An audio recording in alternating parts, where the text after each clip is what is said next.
Ryan. Thanks for coming, bro. Yeah, man. I love your podcast. I love your merch. Thanks for the hat. You're very welcome. Check it out. I won't wear it because I got my headphones, but I love the logo, the triangle with the flying saucer. Is that the triangle that your dad saw on the aliens' bodies? Yeah. So you wanted to get into that? Yeah. We talked about this briefly before we started recording. I'm really a big proponent of I guess you could call it like esoterica, things like that. And yeah, so the idea came to me before we came out with the show, like I need to have a sigil. I need to have a symbol. Are you familiar with a sigil, what that means? So a sigil is the notion that you have a symbol, usually a geometric symbol, that has some sort of metaphorical or metaphysical meaning packed behind it that is impactful on the subconscious mind. So the idea is that the more people are viewing the symbol and spreading the symbol and are aware of the symbol, its power grows out into the real world. So the meaning behind the symbol is, yes, when Dad encountered these entities, they had the triangle on their chest, which represented the Trinity of creation, right? The idea that there's a masculine and a feminine force of nature that are creating us, the Divine Mother, the Divine Father, etc. But the UFO and the triangle represents the union of the UFO phenomenon and the spiritual forces. It's also like the pyramids of Egypt because the beings showed them the pyramid. So it's the notion that the UFO phenomenon is truly one and the same with spiritual phenomenon. So that's this symbol just came to me like this is it. It's the Philosopher's Stone. If you look at it, it's like the triangle with the circle. Very ancient symbol in alchemy. What did you say? What'd you call it? The philosopher what? It's like the Philosopher's Stone. It's an ancient alchemical symbol. Which is like basically, through your mind, through perception, through your thoughts and your willpower, you can sort of change reality or, manifest. So it's a play on that. It's just a play on these things. Does it have any magical power to it? Maybe not, but it's cool, right? That's the idea behind it. It's super cool. I love it. It's a beautiful design. Thank you. So what's going on with your dad, dude? Hey guys, I want to ask you a quick favor. Over the last few months, almost 70% of the viewers of this podcast are not subscribed to the channel. The most important common denominator that allows me to keep creating these podcasts every single week is you hitting that subscribe button below the videos. I want to thank every single one of you who watches and supports these podcasts. I would not be able to do it without you. Please hit that subscribe button if you enjoy it. Now back to the show. I mean, it depends on the day, Okay, so what do you think is really going on in the sky with these orbs you're seeing? Like what is it? Like what are the orbs? What are those orbs? I went out with him the night before we recorded the podcast. I'm sure they told you. Your sister and your dad told you. Well, I called, remember? And I said, was that the same night? Yeah. I called because I had wrapped recording and I called to speak to you and you were out there. We went on the beach the night before and we sat out there for probably, how long were we out there, Steve? For an hour? I thought it was 2 hours. It might have been 2 hours, but we were out there for at least 45 minutes to an hour before we saw an orb. There was lots of planes and like flying through the sky. And then the orbs, they were way different than the planes. Like they were coming up off the horizon, going back down, disappearing behind the horizon, moving to the left, then fading out, and then popping back up. Like it was very clear on video. I have no idea what they are. Yeah, it's like it's hard, man. It's hard to say exactly, right? Because it's like you got people out there like, well, we don't know. How could you know? But it's on the other hand of the spectrum, it's like, well, I think I have a pretty good idea because I've been seeing them since I was young, and based on, everything that I've observed of them, the way they behave, the way they interact. Most people don't like kind of approaching this part of the conversation, but also based on what these entities have told my dad they are. I'm not sure if you're aware of that part yet, but they actually have told him a thing or two, And they said they're guardians. For people that are listening, yeah, go ahead, yeah. You can fill in the blank there. They actually said things to my... They gave him a message. They gave him a long message, And they said they're the guardians. They said that they work for creation, that they created us, they protect us from the forces of darkness and things like that.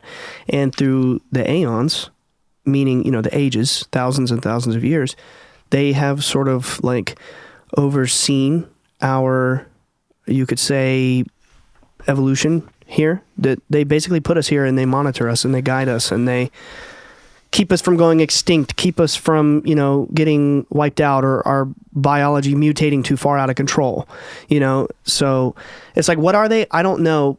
To me, when I think, here's the problem. The problem is, I want to say what I really think they are, but then people out there get offended, because if you say it's an alien, then you hurt the spiritual crowd. If you say it's an angel, then you hurt the atheist, alien crowd. Yeah. What I really think they are, I think that they are beings of a vibration that is much higher than ours. I think that they have evolved past dense material reality. I think that they are probably purely enlightened. Funny, because the word light is in the middle of it, enlightened.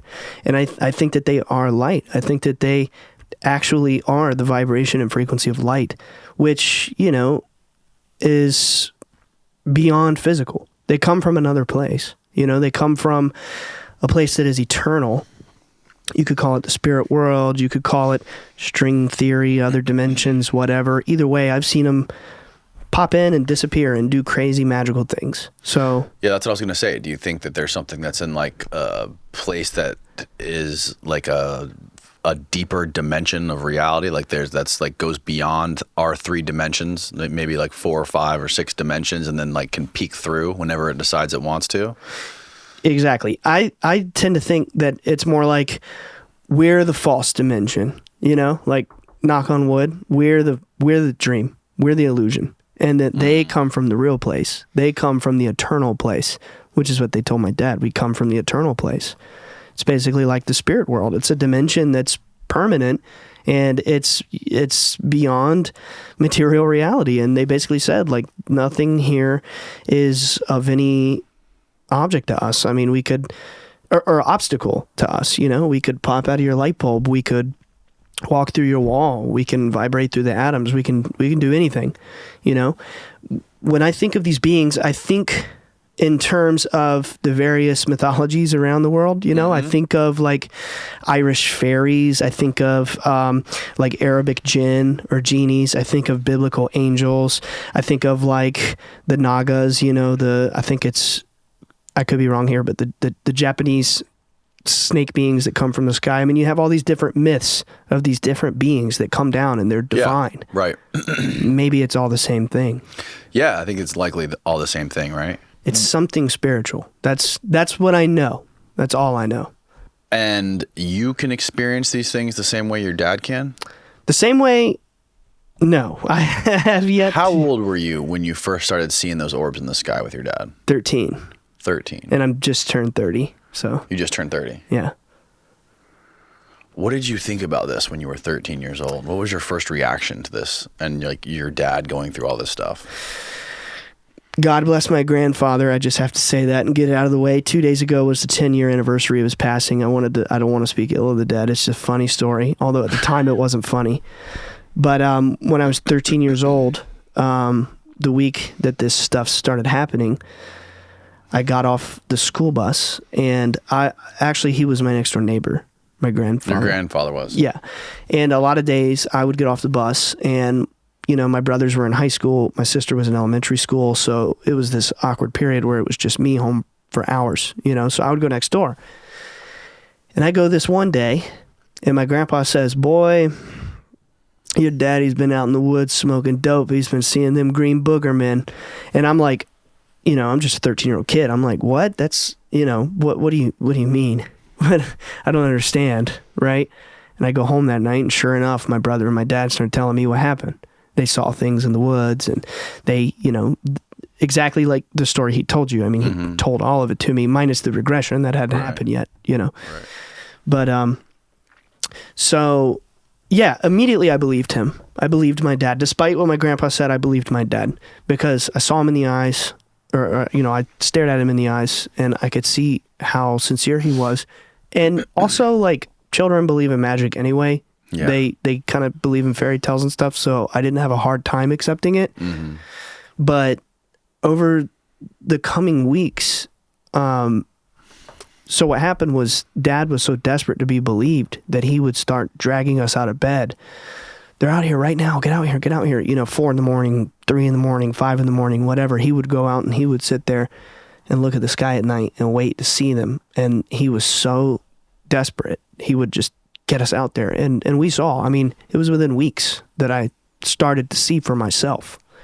I believed right away. I never doubted. I mean, here I am today. I'm 30 years old and I'm, I'm doing the thing. I'm going out there and trying to help and, tell the story. And I feel like it's my burden as much as it is his and my siblings. And I've always believed, Yeah. So have you ever since that happened and you started seeing this stuff, did that like heighten your focus on this sort of the history of like a religion and occult stuff and esoteric stuff and all this history of UFO phenomenon? Did that sort of like spark your interest in all this stuff? Yeah, so kind of yes and kind of no. So are you familiar with Pentecostal holiness? Roughly. I grew up Pentecostal holiness, okay. Which is like basically, and I say this respectfully, I don't mean to ruffle any feathers, but it's basically like 2 levels below Amish. It's oh really? Yeah, it's a very, very serious and very strict adherence to religious belief. And I say all that to say I was already very much a person of faith, from birth on to now, believing something. That's my point. Believing something, believing God, believing something is there, and I remember being a little boy, and I have to say, you can believe all day, but sometimes I just got so bored sitting in church, and the times that I couldn't get away with whipping out my Game Boy and playing Super Metroid in church, my mom slapped me on the wrist, I'd put it away and I'd start reading the Bible. And one thing I remember doing as a child was always being obsessed with the book of Revelations because I wanted to learn more. At a young age, it wasn't enough for me to just read what was there. I wanted more. I wanted something deeper. And I guess in, the Christian community, the book of Revelations is the most mystical text, right? So I would read it over and over and over, and I was never satisfied. I never had enough. I just wanted more. I figured if I kept reading it, every sermon, that maybe I'd understand it different. Anyway, so I say all that to say, I was already very, very deeply fascinated with spiritual mysteries, but Christians are taught like you're not allowed to look anywhere outside of the Bible. Where do you go? Well, there's nothing else out there. It has to be right here. Fast forward to when I'm 13 years old. I start seeing lights in the sky. I don't have to necessarily go into all the details of, Dad's fallout of when he told that story because Danny already, I'm talking to the listener, Danny covered it in the episode with Dad, so I would highly encourage you listen to him first if you haven't heard that yet. But it was a very vicious, cruel reaction, when he came out with the story.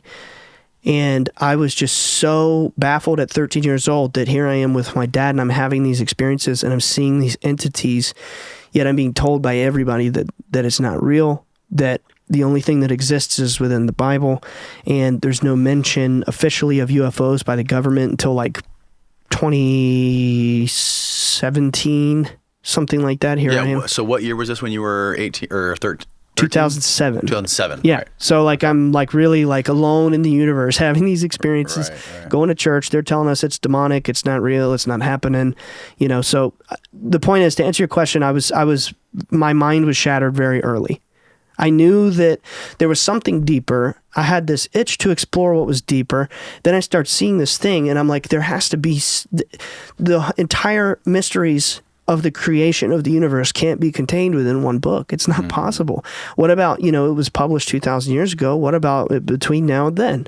A lot of crazy stuff has happened. That's not in there. What about all the stuff before it? That's not in there either. So there has to be more.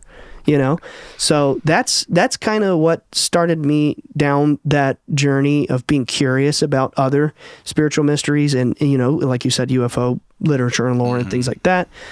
And yeah, next thing you know, I'm studying like Hermeticism and Gnosticism and Rosicrucianism and the wisdom traditions and things like that. That's where I ended up, you know. How did like discovering this UFO phenomenon with your dad change your outlook on religion? Well, it helped me to be more open-minded, you know, to realize like surely the thing that I've learned that's most important is that God has to be bigger than anyone's system, right? God has to be bigger than anyone thought. If there really is a God, let's just all pretend we don't know, right?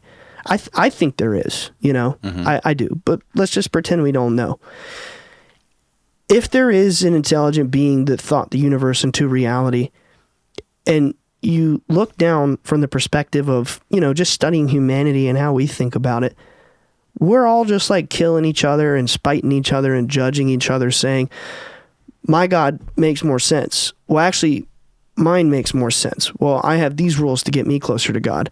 Well, I don't care about being closer to God. It's just about believing a certain way and sacrifice and this and that and the other. And they all have these different rules and customs. And the thing that I've learned is God has to be bigger than all of that, right? God has to be so unfathomable, so ineffable that surely we can't understand with human words and concepts, right?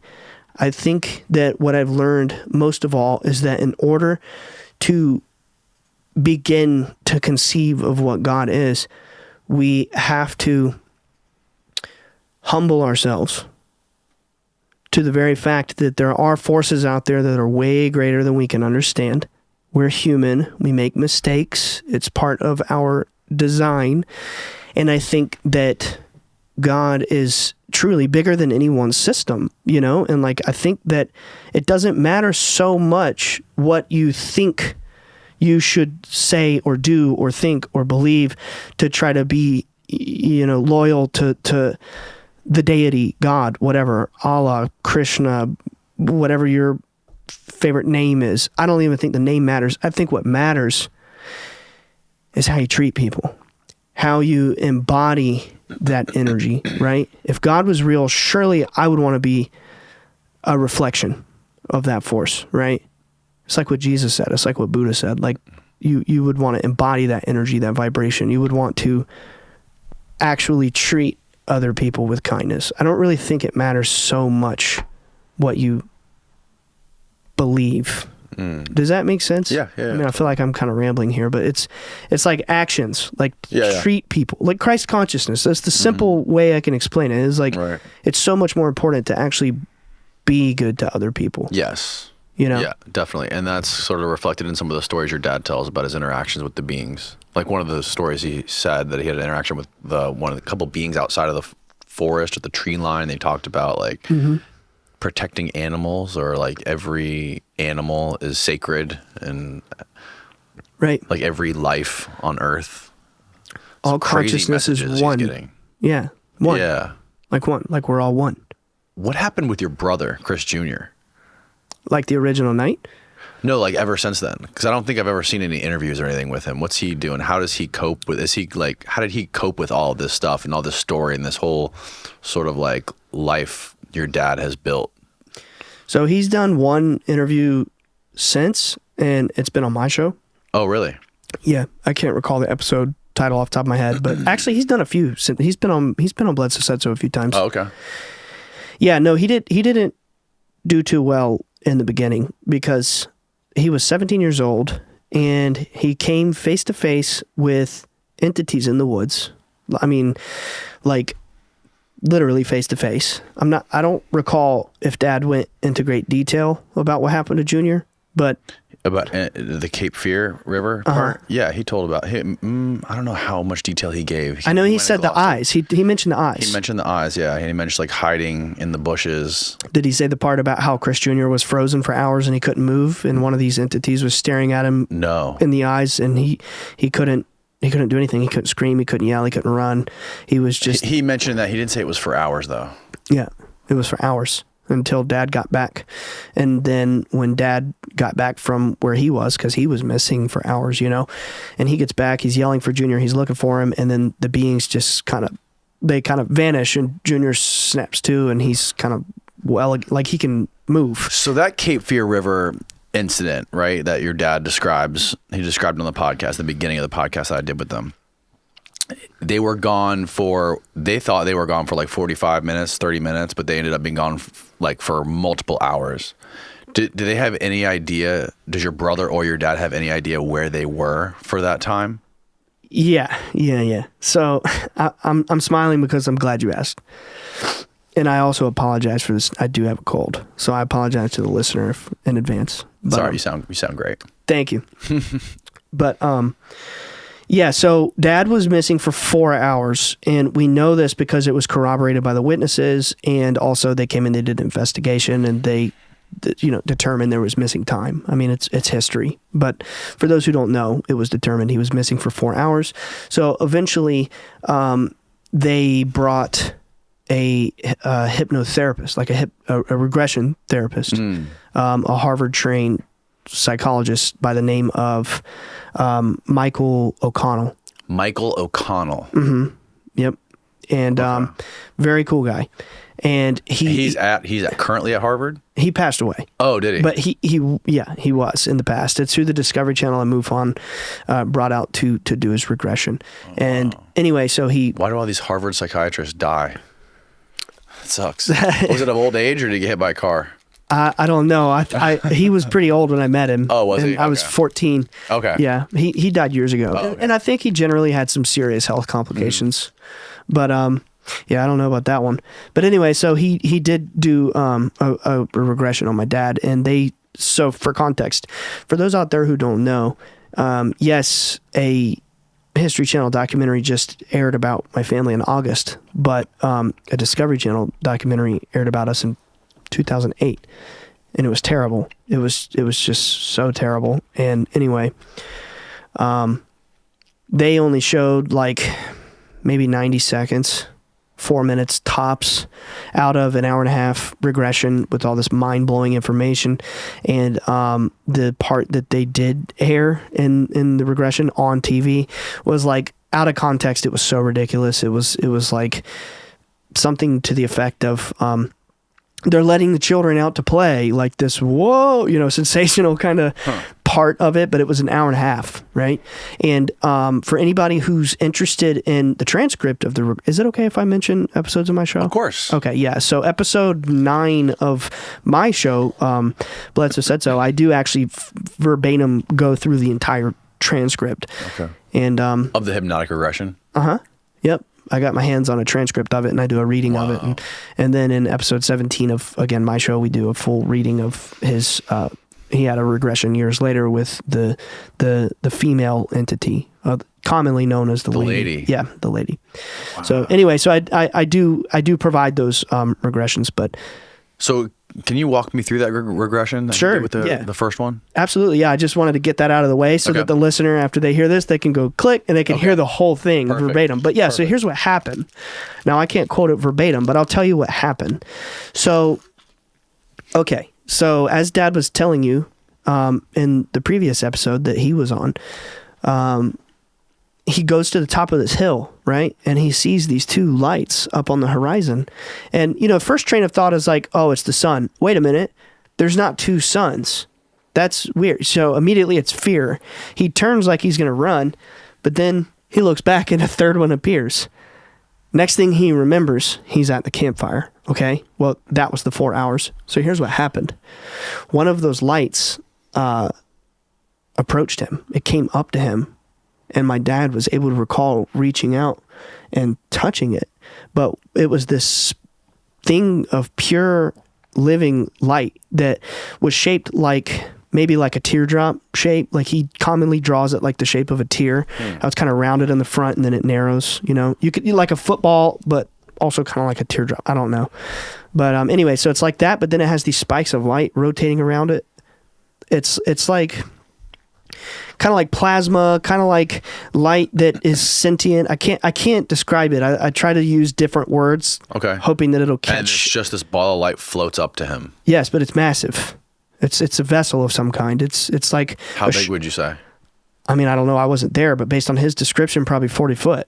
Oh, I mean, wow. it's huge. Wow. You know, and the distance, it's like covering the horizon like the sun, you know, and it comes up to him and it's got these spikes of light rotating around it. And he even recalls like the shapes of them and he reaches out to touch it. And next thing he knows, he's in a dark room and, he can see stars all around him and he's surrounded by these entities, these 7 to 8 foot tall entities.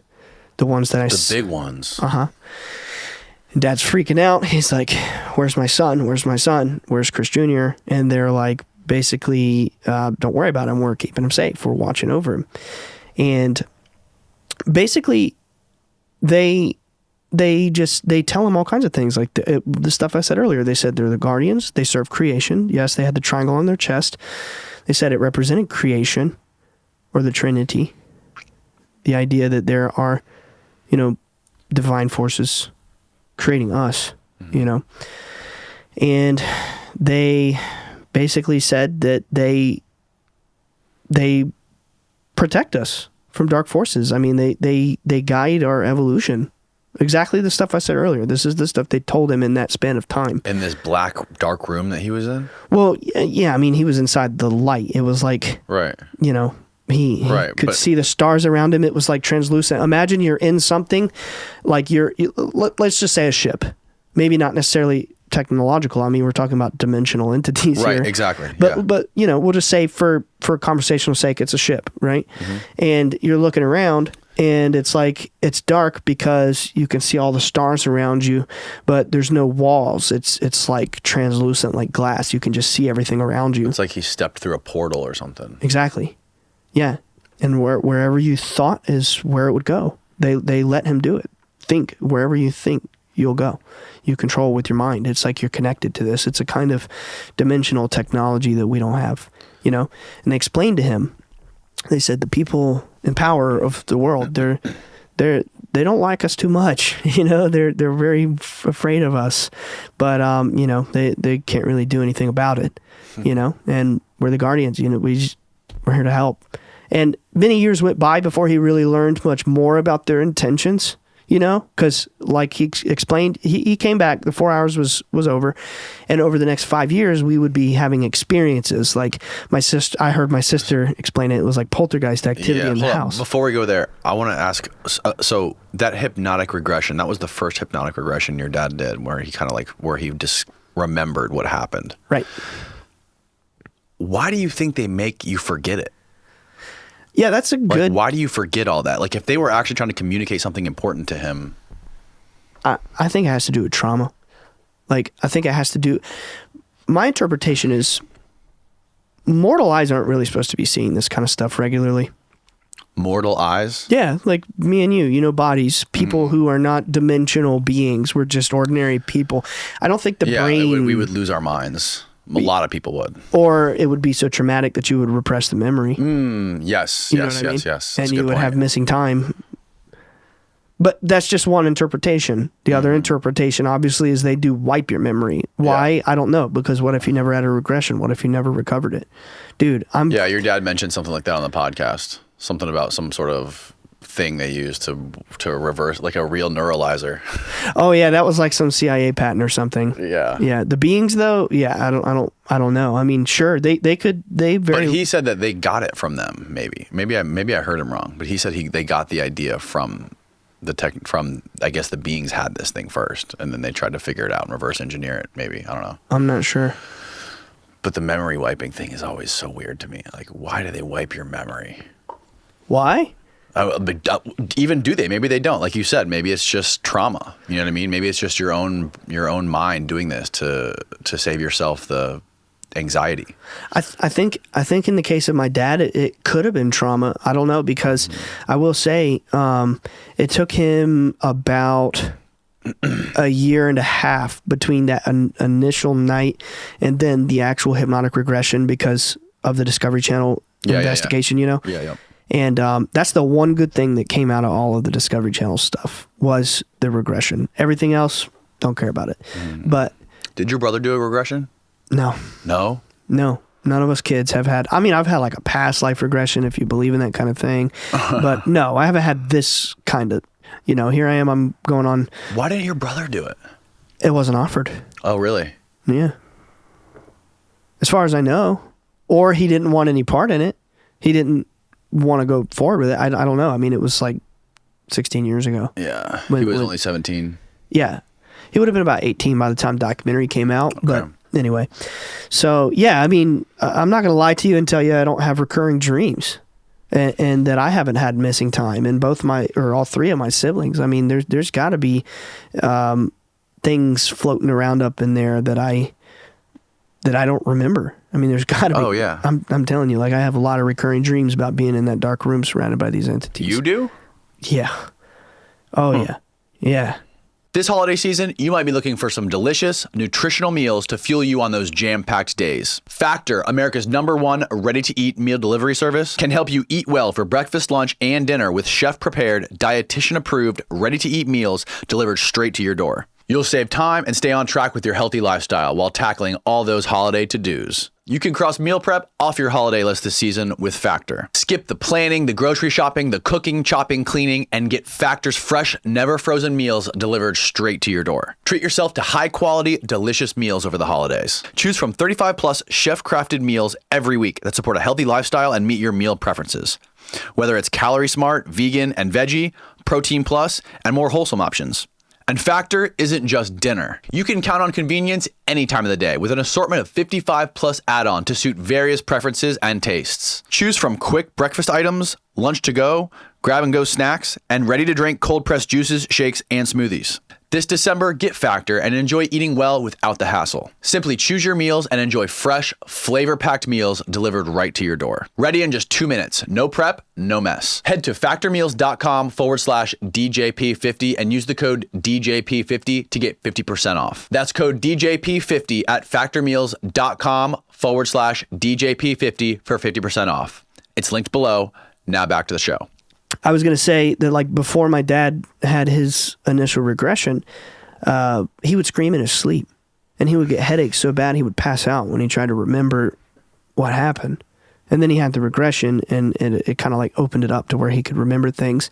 And the suggestion was like, going forward, it won't be blocked anymore. You can just you'll remember it all consciously. You'll experience it consciously. And then what's important to note is when he encountered the lady in 2012, it wasn't recalled through hypnosis. I mean, it was like 100% a conscious experience. He was present for it. Right. And he said also, I think on the podcast, that it didn't feel like a dream. Right. It felt like he was wide awake. I mean, he was telling me about it like just days later, like in vivid detail. Like, I'm not talking, I can't remember. Like, no. He vividly is present for all of these experiences now. Now, it's crazy. You asked me just a little bit ago if I've had experiences on the level of my dad or whatever. No. I have seen entities, but it's like a flash. It's not like Dad where they stop and they say what's up and they show you the symbol on their chest and they're like, it's not like that. It's more so like I see it and I lock eyes with it and then it's gone. Or like one time where? And around the house, in the living room, in my bedroom, front yard, walking through the yard, wherever, it doesn't matter. It's happened on 3 or 4 occasions. There was one time where this is one of those things that I want to recover, a memory, because I know there has to be more to it. When you see these entities, it's like time clearly works so differently for them. I mean, you just see them in the way they pop in and they shimmer and then they're gone. It's like, I feel like there's something more to what happened.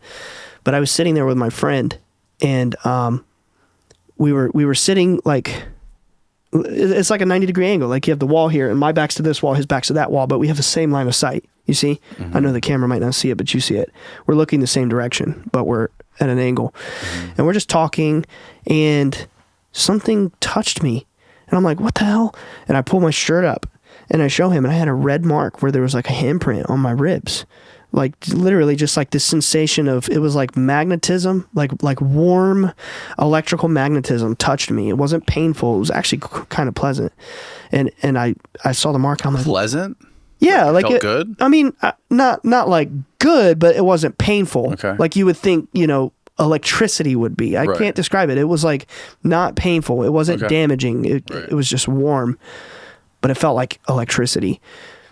And I lifted my shirt. There's a mark. My friend's looking at me. And then we both look in the corner and there's an entity standing there. Its head is no higher than the doorknob. It looks exactly like the little one that my dad and my brother saw. Big round head, big round eyes, and its hands are like down by its side, but it's translucent and it's shimmering, and then it just disappears. Poof. And my friend looks at me and he's like, "You just saw that too?" And I'm like, "Yeah." And it was crazy, And there's a couple other instances where it's been like that, where I see it and then it's gone. There's one time where something touched me on the shoulder from behind, and I turned around and there was an orb, kind of like a glowing orb. I didn't see the entity that time. What that time when you felt it touch you and you looked behind you and it was a glowing orb? Where were you? Were you outside? Was it daytime, nighttime? I was just inside the house, like inside the house, in the kitchen. And there was an orb right behind you. It was in the kitchen. Yeah, and then the kitchen and into the not a formal dining room, but like a formal living room. It was weird. It's like the kitchen and the formal living room were together. So I'm in the kitchen. I turn around. It's over in the other room, but it's one big room. And then there's a couple other times, my sister and actually all of my siblings, we've all seen entities like that. But it's never like Dad. With Dad, they get out and they have a message. They have a whole thing. Could it be because the regression? I don't know. I don't know. I really don't know. Going back to your brother again, how often do you talk to him about all this stuff? Does he kind of like suppress it? Does he not like to talk about it? Does he like just to forget about it and move on, or what? What's the deal? He used to be that way. Yeah. The first time we really had like an in-depth conversation about this stuff, other than the night that I first found out about it at 13 years old, it wasn't until I was 18 years old, 5 years later, when I finally had the courage to ask Chris Jr. about it. Because the vibe was like he didn't want to talk about it. He didn't want anything to do with it. If it came up, he got really upset and he would leave. Plus they put him on Discovery and made him look bad, so he was just done with it. And yeah, now, today, there's not a day that goes by that he doesn't wear this hat. Really? Yep. He's my biggest ally. He's my biggest fan, my biggest supporter. He actually, it's so funny, man. I had to sign documents because my brother is so gutsy. He gets on with the History Channel, Beyond Skinwalker Ranch, right? And they're like all sponsored by Carhartt. So like we all got to wear Carhartt gear. I actually did film with them. It didn't make the cut, but I did a whole segment with them. And I had this jacket that had to be taped over because it wasn't Carhartt. But my brother, Chris Jr., said, "I'm not taking off this hat. I'm going to wear this hat." That's awesome. That's it. It's just how it's going to be. Yeah. And they made me sign appearance releases, and then... Did they put it in there? Oh, it was blurred. It was blurred? Yeah. But I thought it was funny, man. It's like, I mean, it's a step, right? It's a step in the direction to get your symbol on TV, even if it's blurry. Well, you would think like your brother was there the day this all kicked off with your dad, like experienced that first day, that first night with your dad. You would think that he is just as tapped into this as your dad is. Does he still see this stuff as much as your dad does? Oh, he's very much tapped in now. Really? Yeah, that's what I was trying to get to, is like... And did he ever have any of these other paranormal experiences, or did he ever witness the lady? No, not the lady. No, Okay. not only very few people have. I haven't. My dad has. His niece, my cousin, her daughter, because they were our next door neighbors living with our grandma at the time. My grandpa had passed, but they were like walking over to our house for some reason while we were all out of town, and they saw her in the yard. She just kind of zoomed up and zoomed away. She was like floating. She didn't say nothing? The lady? That time? No, she didn't say anything. Okay. But it's actually funny because my dad had a voicemail from my cousin freaking out. Oh my God, Uncle Chris, I saw this lady with blonde hair and blue eyes. She was floating. She had a white dress. She was glowing. And Wow. I mean, that's not verbatim, but it's, you know, the nut in the shell, Right. how she was freaking out. And, yeah, no, Chris Jr. actually has a unique ability in our family. He's the one that the orbs tend to come around in the daytime. Like more than anyone. Dad makes special mention of that to me all the time. He's like, son, Chris Jr.'s got a gift. They show up around him in the daytime. He's constantly, you know, in our family group chat where we get orbs. I might see him somewhere and do a video, or Dad, you know, he's always getting videos and he'll post them. Chris Jr. will send us orbs in the daytime. Whoa. Yeah. What's the closest you've ever seen one come? Me? Yeah. Feet, like me and you, maybe a little, like maybe more like the wall. Really? Yeah, like right over my head. Like that night that I was out there with your dad, a couple times there, I was like the shooting star above our heads, like not maybe like 100 feet above us or something like that. It looked like a shooting star. It didn't look like an orb. Right. But I never saw something like just like floating around and moving. That close, at least. Yeah, I've seen that quite a few times. And like I said, you know, entities like really close, like super close. You know, touch you and then poof, magic trick, disappear. That's so wild, man. Yeah. And like another thing I don't really understand is the whole paranormal aspect to it. So there's a lot of different paranormal things that have happened inside your house that your dad or your mom talks about specifically. Mm-hmm. And I think your sister said that she experienced it too. If these things are good, why are they coming across like in these terrifying forms, like shadow figures or deep voices that are like, it seems like it's terrifying. Yeah, it does. But again, it's like funny in the Bible, for example, anytime an angel appears, what's it say? Be not afraid. Right? I think that there is a quality to nature that is unfathomable, that we don't understand, but that does not equal evil or not good. It's like this great example that I've heard about nature is when a tree drops all of the acorns, you know, and some acorns are just not going to make it in the cycle of life. They're going to be snuffed out and they're not going to get to bloom into a tree. And it's just the way that it is. It doesn't mean that nature's evil. It doesn't mean that nature's cruel. It just means that there's an order to it that we don't quite understand. And I think that applies to the beings, you know? It's like when you see a shark, it's my biggest fear. I just see a shark and it makes me feel weird. Like really? Yeah, I don't like sharks, man.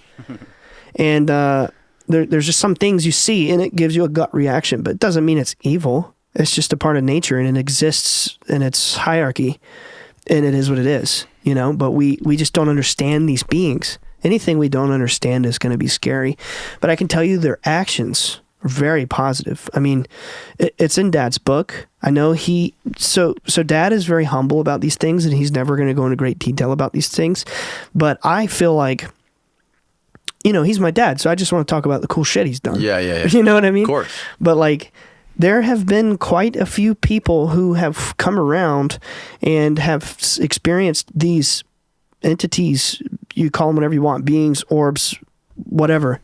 And miracles have occurred. Cancer. Yeah, I read that in the book and we talked a little bit about it at the end of the podcast. There's quite a few of those scenarios where, and again, it's like, does Dad have healing abilities? I don't think it's like that. I think everybody has healing abilities. And I think it's like, the reason it happens so much around Dad is because he asks the beings. He gives it to them. He believes it's them. He completely, never once in my entire life has Dad ever looked at me and said, I healed someone, I have a healing ability. Never. He will never say that. He believes everything ever weird that's ever happened around him or to him or from him is 100% the beings. It's exactly like what I said in the beginning of the episode. I think what's important is we humble ourselves to the higher forces, right? We understand that there are things outside of us. Maybe they look scary.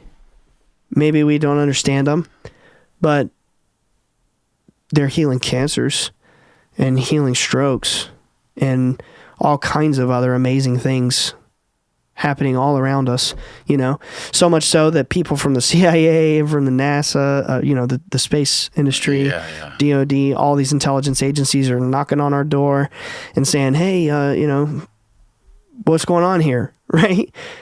It doesn't just happen all the time. What's going on here? Right. Like, what was that like when you were, how old were you when that first happened? It's funny because I'm actually the first one in the house who met anybody from NASA, because Dad was away at work and I was home playing like Fallout 3 or something this summer. You know, I distinctly remember, I was home. It was summer, so I was just home during the day. I'm only 15 years old. I don't have a job, so I'm just like playing games, right? And there's a ring at the door, and it's Hal Povenmire. I know they talked about him quite a bit on your last session, but it was me who answered the door. And I just remember being like, oh, here we go, you know, because the documentary had already been filmed. I don't think it aired yet. We're having all these experiences. So I'm like, Mom, NASA's here, you know, and we seriously, and call Dad, and I'm like, Dad, there's somebody from NASA here. And he's like, just entertain him till I get home. And the rest is history, you know. But this guy hopped in the car, drove 12 hours from Cape Canaveral just for a chat. And he was in our lives until the day he died, which I actually just listened to the episode. So I know he told that story, how he fell and hit his head and he had the coma. Same guy. How? Yeah. Yeah. But until that day, he was intimately in our lives until he died. That day Hal showed up, how old were you? 15. Maybe 16. Do you remember specifically what he was saying and what he was asking, and why did he tell you he was there, and how did he find out about you? Yeah, so the funniest part is, and Dad would never tell this detail because he wasn't there. I was the one that answered the door. And I suspect he did this on purpose because he was a covert kind of individual. I think the idea was kind of look dumber than you are, you know, kind of put on a little bit of an act. And he was a little bit of a joker. He was really funny because he constantly would just crank out jokes. And they weren't like good ones either. Right. You know, he clearly had a persona. It was an act, I've come to understand. And he was a genius, but he kind of acted a little bit clueless. It was funny as fuck, man. And he rings the door and I answer, and he says, hello, is this the residence of Chris Bledsoe? And I said, do you mean Bledsoe? He said, yeah, Chris Bledsoe. And he's acting like he's looking at his paper, like he's trying to read the name. And I'm like, yes. And he shows me his lapel, and it's NASA.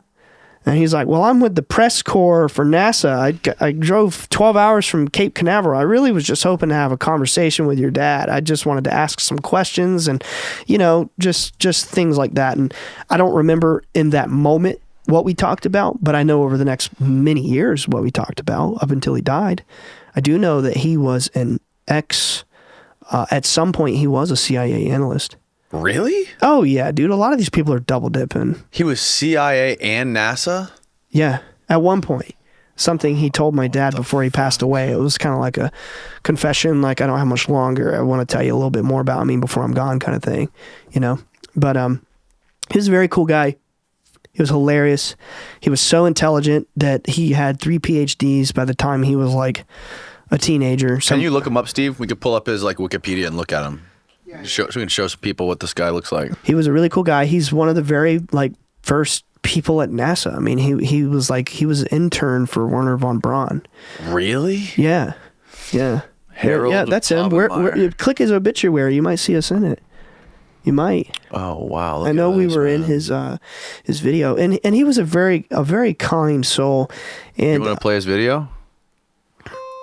I swear we're in it. I could be remembering wrong, but I feel like I just recently watched it. And loving. Oh, we don't have. There's no audio here. Oh yeah. That's okay. I haven't routed it yet. That's okay. We can look at it. He was a funny dude. He was so intelligent. 1939 he was born. Holy smokes. Yeah, he was like one of the young interns when Werner von Braun was. He would be like in the same room as him. Wow. That's how far back he goes. And then there's this individual named pull up his like Wikipedia or something so we can like read about his history at NASA or like what he did, what his accomplishments were. Does he have a Wikipedia? That book, UFOs and Alien Abduction Phenomenon, we're in it. Is that his book? Yeah. Wow. Yeah, we're actually in it. There's no official sort of meaning of minor planet names. Meteoroid. Well, I can look up, and we can see a picture of him at least. Yeah, that's him. It's young Hal. Yeah. So he was a Yeah, there's nothing that like. There's nothing legit here that. I swear you got to skip through the obituary, man, because I feel like we're in it. I could have sworn we are. I want to read some stuff like about like what he did. Well, yeah. So do you know Project Blue Book? Yeah. Of course. He was like the right hand man of that. Alan J. Really? Yeah. Hynek. He worked with Hynek? He was like his protege.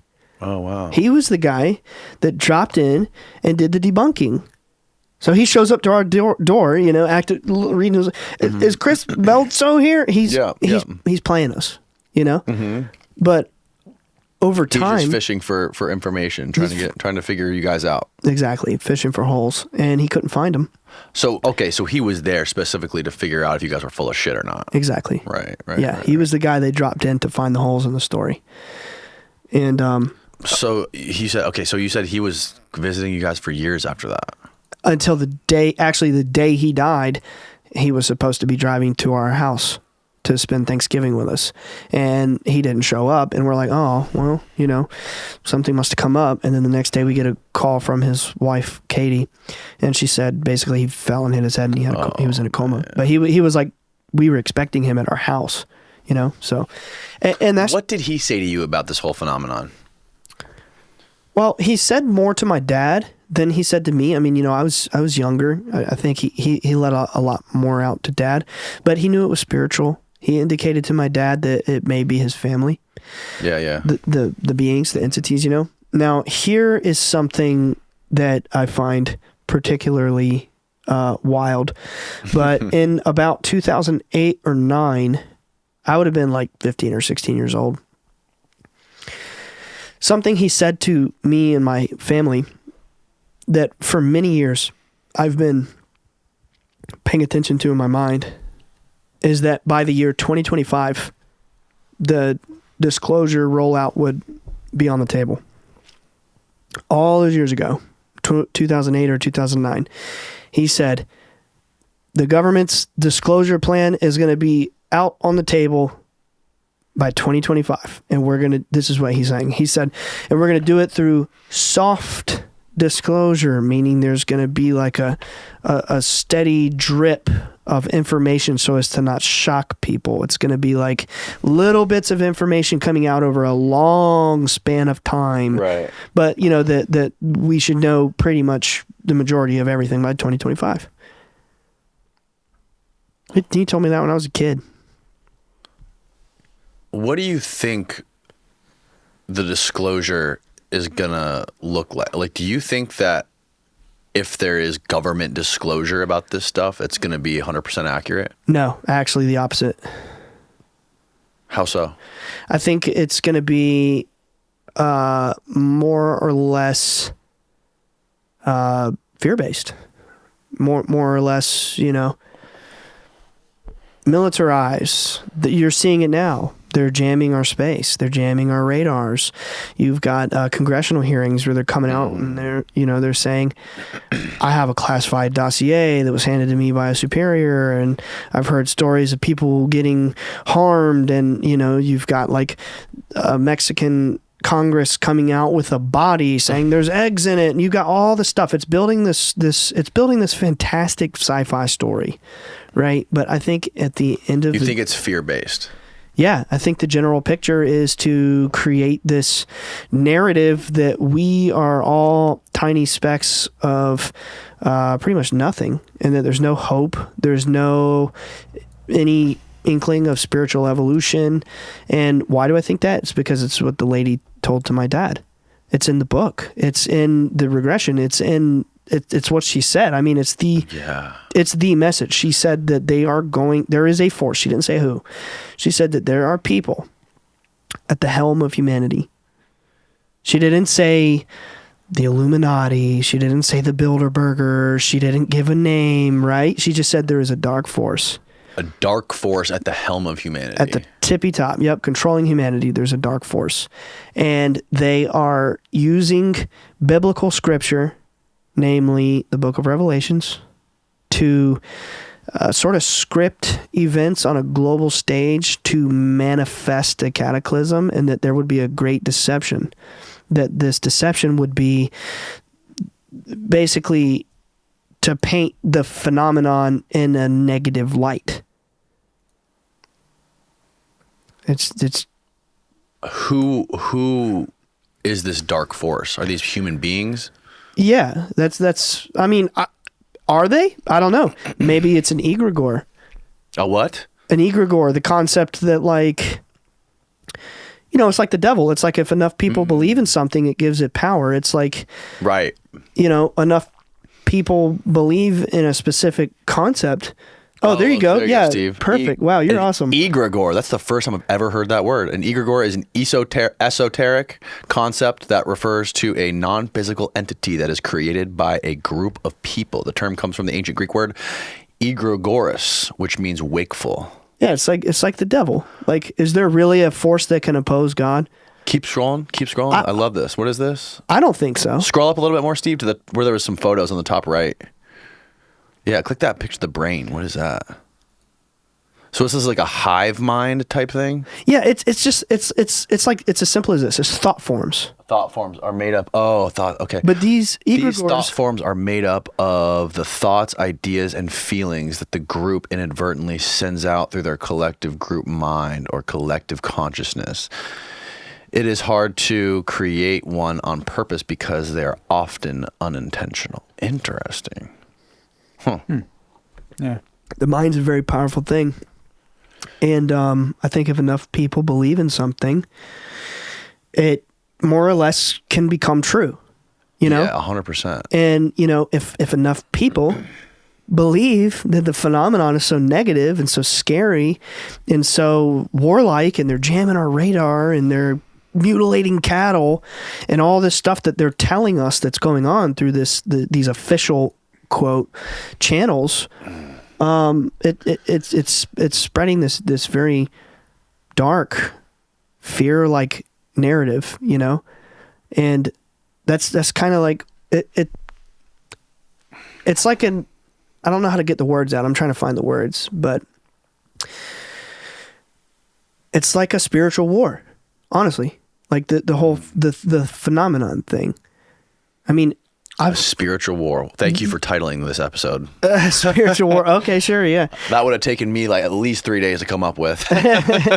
Awesome. Or egregores. But egregores and spiritual wars. hey, you said you wanted some esoteric concepts. Yeah. So there you go, egregore. I That's love what. that. Yeah. Hang on, I gotta pee real quick. Sorry to interrupt, but this episode of the podcast is brought to you by Verso. We all know how important it is to get the right amount of nutrition, exercise, and sleep as we age. It's something I'm really passionate about and have discussed at length with doctors and nutritional scientists on this podcast. That is why I use Verso. Verso is a company dedicated into translating scientific breakthroughs into products that hold the potential to increase longevity. I take Cell Being every day to help combat aging by increasing my NAD levels with powerful ingredients such as NMN, trans-resveratrol, and TMG. NAD Plus is arguably one of the most powerful molecules in the body, but declines with age. Keeping NAD plus levels high helps guide longevity genes called sirtuins. Sirtuins are called longevity genes because by activating them, they support overall health and slow down aging-related effects by regulating important processes inside of cells. High NAD plus levels can improve your metabolism, repair damaged DNA, and ramp up energy production in your brain, immune system, and muscles. Now, you can't take NAD plus as a supplement because it's too big for the cells to absorb. But NMN directly converts to NAD+, while resveratrol activates your sirtuins, which increases their attraction for NAD. These two molecules act synergistically and increase your NAD plus more than just NMN on its own. Verso also publishes third-party testing from each batch produced to absolutely guarantee you're getting what you pay for. Head on over to ver.so and use the coupon code DANNY, it's spelled DANNY, to save 15% off your entire order, or just go to ver.so/Danny.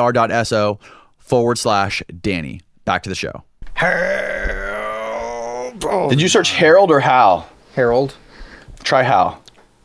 I got the profile of a tektite researcher. He was the world's expert on tektites. On who? Tektites, they're like this special kind of meteorite. They're like glass meteorites. Oh, really? Yeah, he was literally like the authority on them. He also mapped the moon, didn't he? Yeah. No, that was not. Why did I click on that? I don't know. Okay. Who knows why I do what? There we go. Profile of a tektite researcher. I've been tektite hunting with him. Really? Can you zoom in a little bit? Oh, yeah. Hal Povenmire is a tektite researcher from Ohio. Wow, in July 2000, the main belt asteroid 12753, which was discovered by Gene and Carolyn Shoemaker on April 18th, 1993, was named in honor of Hal and Katie Povenmire for their many contributions to the International Occultation Timing Association, IOTA, and their studies of work in the field of meteors and meteorites. He is the author of Fireballs, Meteors and Meteorites, Tektites, Cosmic Paradox, Gray's Observer's Handbook, and also published over 190 scientific articles. Wow. Holy crap. Yeah, it was speculated. This is not anything I know. This, don't take this to the bank. Okay. Keep scrolling. Okay. This is just something that was implied as a possibility. But if there ever was such an office as Majestic 12, he would be somebody who probably was. Some of his engineering work still sits on the Sea of Tranquility from the Apollo 11 mission. Wow. Yeah, that's what Bledsoe, Chris was talking about. Yep. Oh yeah, your dad said that he mapped the moon for the moon landing mission, so they could figure out the perfect place to land. Yeah. Yeah. Huh. He was a genius. He was so intelligent that he had to take medications to slow his brain down. I mean, there's a lot. Really? Yeah. To slow it down? God Yes. damn, I can't find enough medication to speed mine up. There's a lot of, when you start talking aerospace industry, you get a lot of very smart people. yes, a lot of brainiacs. We're talking about genius mathematicians and astronomers and physicists and stuff. Ooh, But although all planetary scientists are in agreement that tektites originated within the Earth-Moon system, there are two major theories as to their origin. The most popular, simplest, and widely accepted is that they are the result of a terrestrial impact caused by a comet or asteroid throwing material out into space and re-entering as tektites. Interesting. Oh, that's cool. there's a lot of mythology about tektites. They're also commonly known as moldavite. It's like a crystal, if you're into such a thing. And I love studying myths. I don't care what it is: Holy Grail, the Wishing Stone, whatever, Buddha. I don't care. And there's a lot of really cool, interesting mythology about moldavite potentially being one of the stones on the Holy Grail, or Moldavite? It's like the mineral name, I believe, of tektite. Oh, really? Yeah. Or it's a kind of tektite, rather. Wow. Dude, this guy sounds like he was fascinating. He was cool. Like I said, I mean, again, it's like you can't take this. I don't know this for a fact. It was implied to me that he may have been a Majestic 12. What's that? It's like the original people who like basically ran the covert UFO program. The Majestic 12? Yeah. It's an idea. Again, Who are some of the other people that were part of that? I don't know. Oh, nobody knows. I don't even know if he was. It's just it was indicated, but when you're talking in these covert, I mean, dude, I've been around people in the CIA and NASA and all these other agencies since I was like 15. I mean, you meet so many people and this one says this one, and it's like I don't know. So, okay. So who is the one that originally claimed that there was this shadowy sort of force at the top of society that wants to install fear through this disclosure process? The lady. The lady. The entity. Okay. Yes. She said it's a dark force. Now, whoever might be in charge of this disclosure, say there is some sort of government disclosure in the process right now, right? That's going to come out in the next few years. Like looking back to 2014 when they started releasing those Navy videos and everything like that. 2017. So that was 2017? Yeah. Oh, yeah. Okay. Anyways. So if that was like just dipping the toe in and saying like, we're going to do this over the next 10 years, who specifically would be behind that? And obviously there are people around you guys who you guys are talking to in intelligence or in Department of Defense or in NASA, wherever it might be, all these crazy agencies who are openly talking to you that this is not the case. This is not reality. So there's obviously a split in government, right? Like there's a divide. Yeah. Yeah. Multiple divides, actually. Do they acknowledge that to you? Oh, yeah. Yeah. And who do they say are the people who want to paint some sort of false dystopian, fearful narrative? It depends who you ask. If they're in the CIA, they might say it's NASA. If it's somebody's NASA, they might say it's if it's somebody in the Air Force, they might say it's somebody in the Navy. You don't really get a straight answer. It just depends who you're talking to. You see what I'm saying? Oh, yeah, I'm in the Air Force, but they're in the Navy. They're the bad guys. It's like there's splits within these factions. Well, you have CIA, but my CIA group is the good one, but their group is not the good one. There's compartmentalized fractures within these intelligence communities.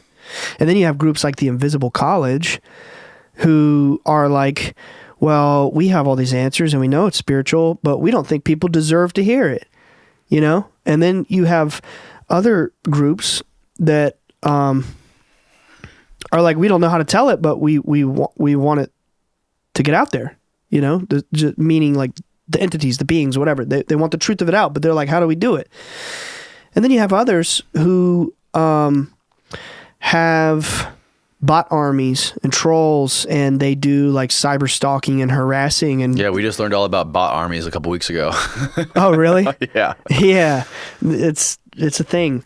And you have those factions who are like silence any sort of conversation about this that gets too close, push all the conversation about, whatever popular alien theory is being run now. Like you've got Pleiadians and Arcturans and all this, all that's okay. But then harass the people and troll the people that are like kind of close to the real thing. I've had a couple of death threats, things like that. It's complicated, man. Like when you're in the intelligence world, it's very gray. It's not like you see on TV where it's like, we all are loyal to the same mission. Well, not really. Because when you're talking like CIA or some compartmentalized intelligence program, they sometimes, it could be because of blackmail they have on foreign nationals or international people, leaders, whatever information they have could make some of these people untouchable, and they can do whatever they want, and they can get away with whatever they want, and they're more or less above the law. So some of these people are rogues, and they just do whatever they want, harass whoever they want. They don't care. I've experienced that. And are some of these people that are involved in this, are they like private commercial aerospace people, or are they all in government? Like, do you get any people from like Lockheed Martin or any of those aerospace contractors? Yes, actually. I was asking my buddy the other day, I was wondering, like, when you hear the stories about Men in Black, I wonder if the, quote, Men in Black, huge air quotes there, if those are actually like government agency people or if they are private contractor people, like contractors, like aerospace contractors. Do they send people out there? Because those guys, obviously, like what's going on right now in the news is everything about these aerospace contractors keeping stuff secret and all these black budgets and everything like that. I'm wondering if they are the ones that are trying to intimidate and strong arm people into staying quiet. I mean, I couldn't know for sure, you know. Yeah. I have met more, like in the way you described, like I've met more people from these government agencies than I have met private contractors. Although ironically, just 2 or 3 days ago, I was hanging out with a very sweet guy from JPL, and Oh, yeah? he's a very nice guy. Yeah, I can tell you about it later. But Oh, I think your dad was telling me about that. yeah, Yeah. I went and visited, but you know, and I do want to reiterate, I'm not saying that all these people are bad. I'm not saying that. I'm saying some are good. There's no black and white. There's no rule book here for dealing with the intelligence world. It's nothing like you see on the movies, man. We think the Men in Black shows up with the sunshades and the suits and the ties. They're really nerds with khakis and polos. Really? Yeah. I just told you, 15 years old, playing Fallout, knock on the door, and it's NASA. That was Hal. Yeah, aerospace industry coming to question me and my family about UFOs. I mean, come on, like if there's ever a real Men in Black, I mean, I lived it. Right. I've met people who don't exist. Right, but I'm talking about like the people that tried just to intimidate you. Because your dad also mentioned that in his book, that there was people out there that like tried to intimidate you guys or scare at least your dad or your mom or someone. There was some sketchy shit that went down. Yeah, I didn't know. Did he say that on air? No, I think it was in the book. Oh, that did happen. I don't. Yeah, I mean, we definitely talked about it on air, but I also read, did I not hear it in the book? I'm not sure. I'm not sure what I should or could say there.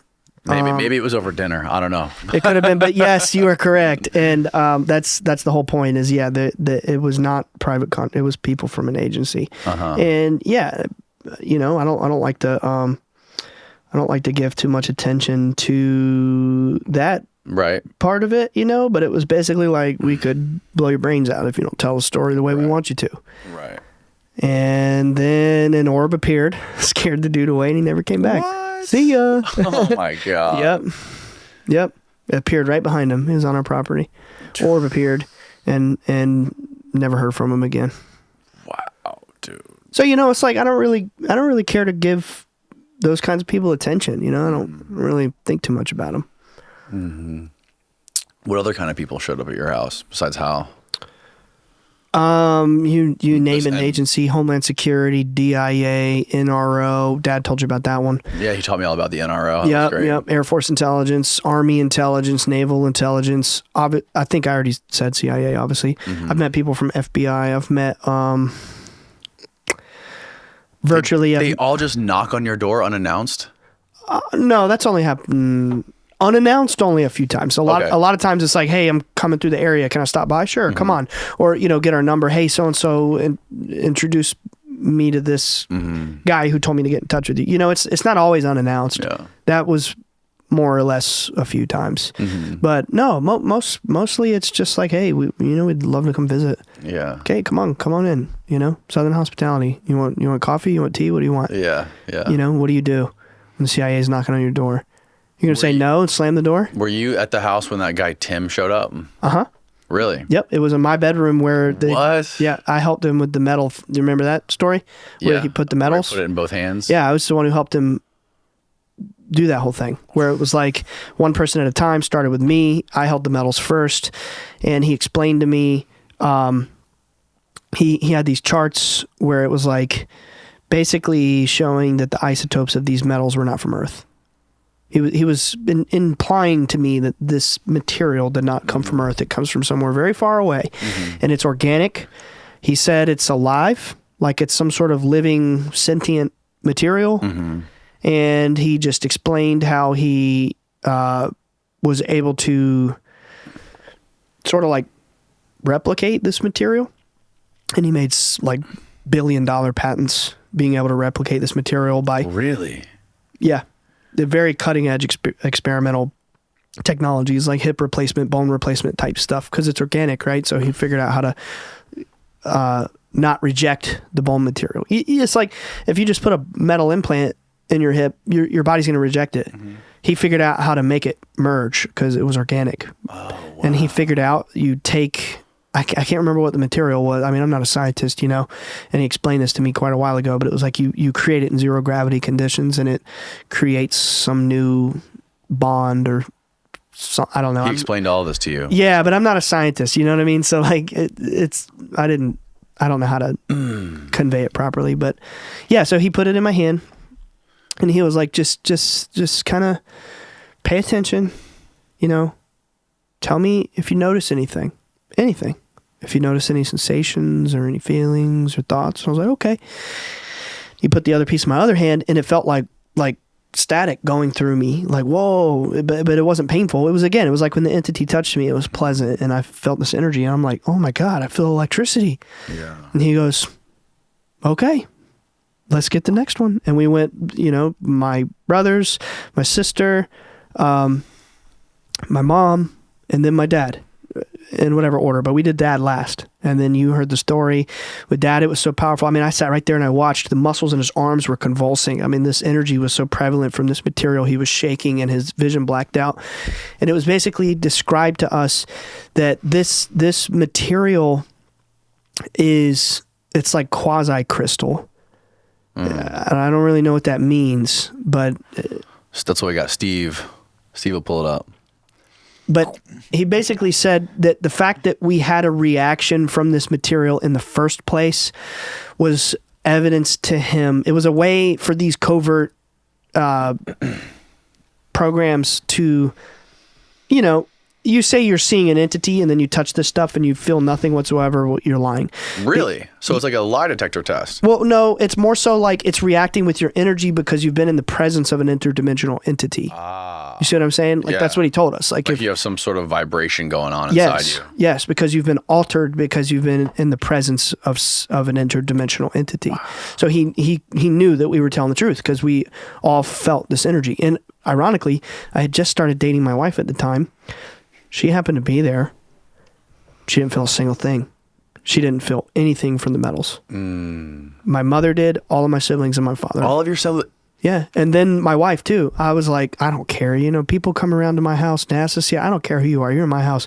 And I'm kind of like, can she do it? You know, get her in here. I didn't care about, you know, being secret, whatever. Did Tim show you guys anything that was like super confidential that you're not allowed to talk about? I mean, yeah, but really it wasn't a big deal. It was just pictures of Area 51. Oh, really? I mean, it was a big deal. Yeah. It was, but it wasn't like he didn't show me alien bodies or anything like that. It was just pictures of Area 51. And, you know, it's like basically indicating to us that there is a facility where this kind of study goes on. But the main thing that... You think it still goes on there? I think they moved it all. Area 51? Yeah, like all the crazy studies. I have no idea. Like he didn't show us anything that was like mind-blowing. Well, no, I guess what I'm trying to say is like he had an air of plausible deniability. Like he showed us photos of the facility, but he didn't show us any of the like, you know, he didn't show me a craft. Right. Or anything like that. And I mean, it was pretty like towing the line of what, you know, if I was a dude in a covert program, what would I how far to the line could I get? Well, he got as close to that line as possible, and he told us he was going to do it. He said, I have a box, all right? And at the very edge of this box is how far I can go and what I can show you, you know, classified information, things like that. I'm going to get right here to the edge, and I'm not going to pass it. So he showed us the pictures of Area 51. He showed us his badges of Area 51. He had like actual laminates, CIA, NASA, Air Force, and Area 51 laminates, like clearance passes. Like, click, let me in the door. He showed us that.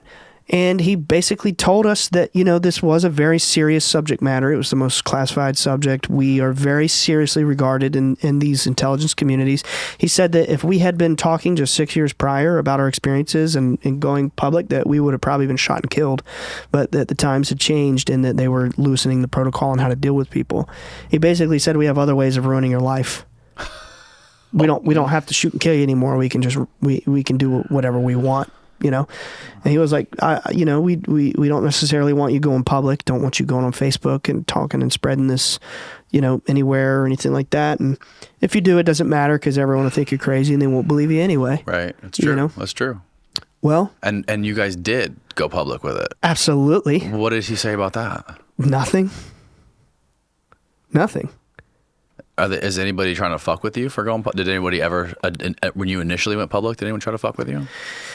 Yeah, I mean, it's like, it's hard to say. It's like, yeah, I mean. And why wouldn't they want you to go public with it? Because again, it's like there's a narrative, right? There are so many. But if it's spiritual, what does it matter? Like, it's not good. Like, why do they care? Honestly, like, it's a complicated question, you know. It's because my take on that is, this may sound like it's out of left field, but it's about awakening, right? It's about the awakening of humanity. I mean, what does that mean? Well, right now we're asleep. We don't really know what's going on. We don't know the nature of things. We don't know the reality of things, right? To awaken means when we all kind of like expand our idea of things and realize there's something more than just this. You know, there are other beings out there in other realities. There are energies and forces in other realities that are always all around us, which again brings us back to the Christ consciousness thing. It brings us back to the light thing, because if there are other dimensions and other forces, then you know, we got to be more mindful of our thoughts and our intentions and our feelings and how we project. You know, it's like there's more to us than just physical action. There's mental action. There's intent, spiritual intent, things of that nature. It's the kind of stuff the beings talk about. But awakening is when we realize there's more to this than just material life, that we have abilities. I mean, you know about the remote viewing stuff, right? Yeah. You're aware of all that. We can all do that. We all have some degree of psychokinesis or what's it called?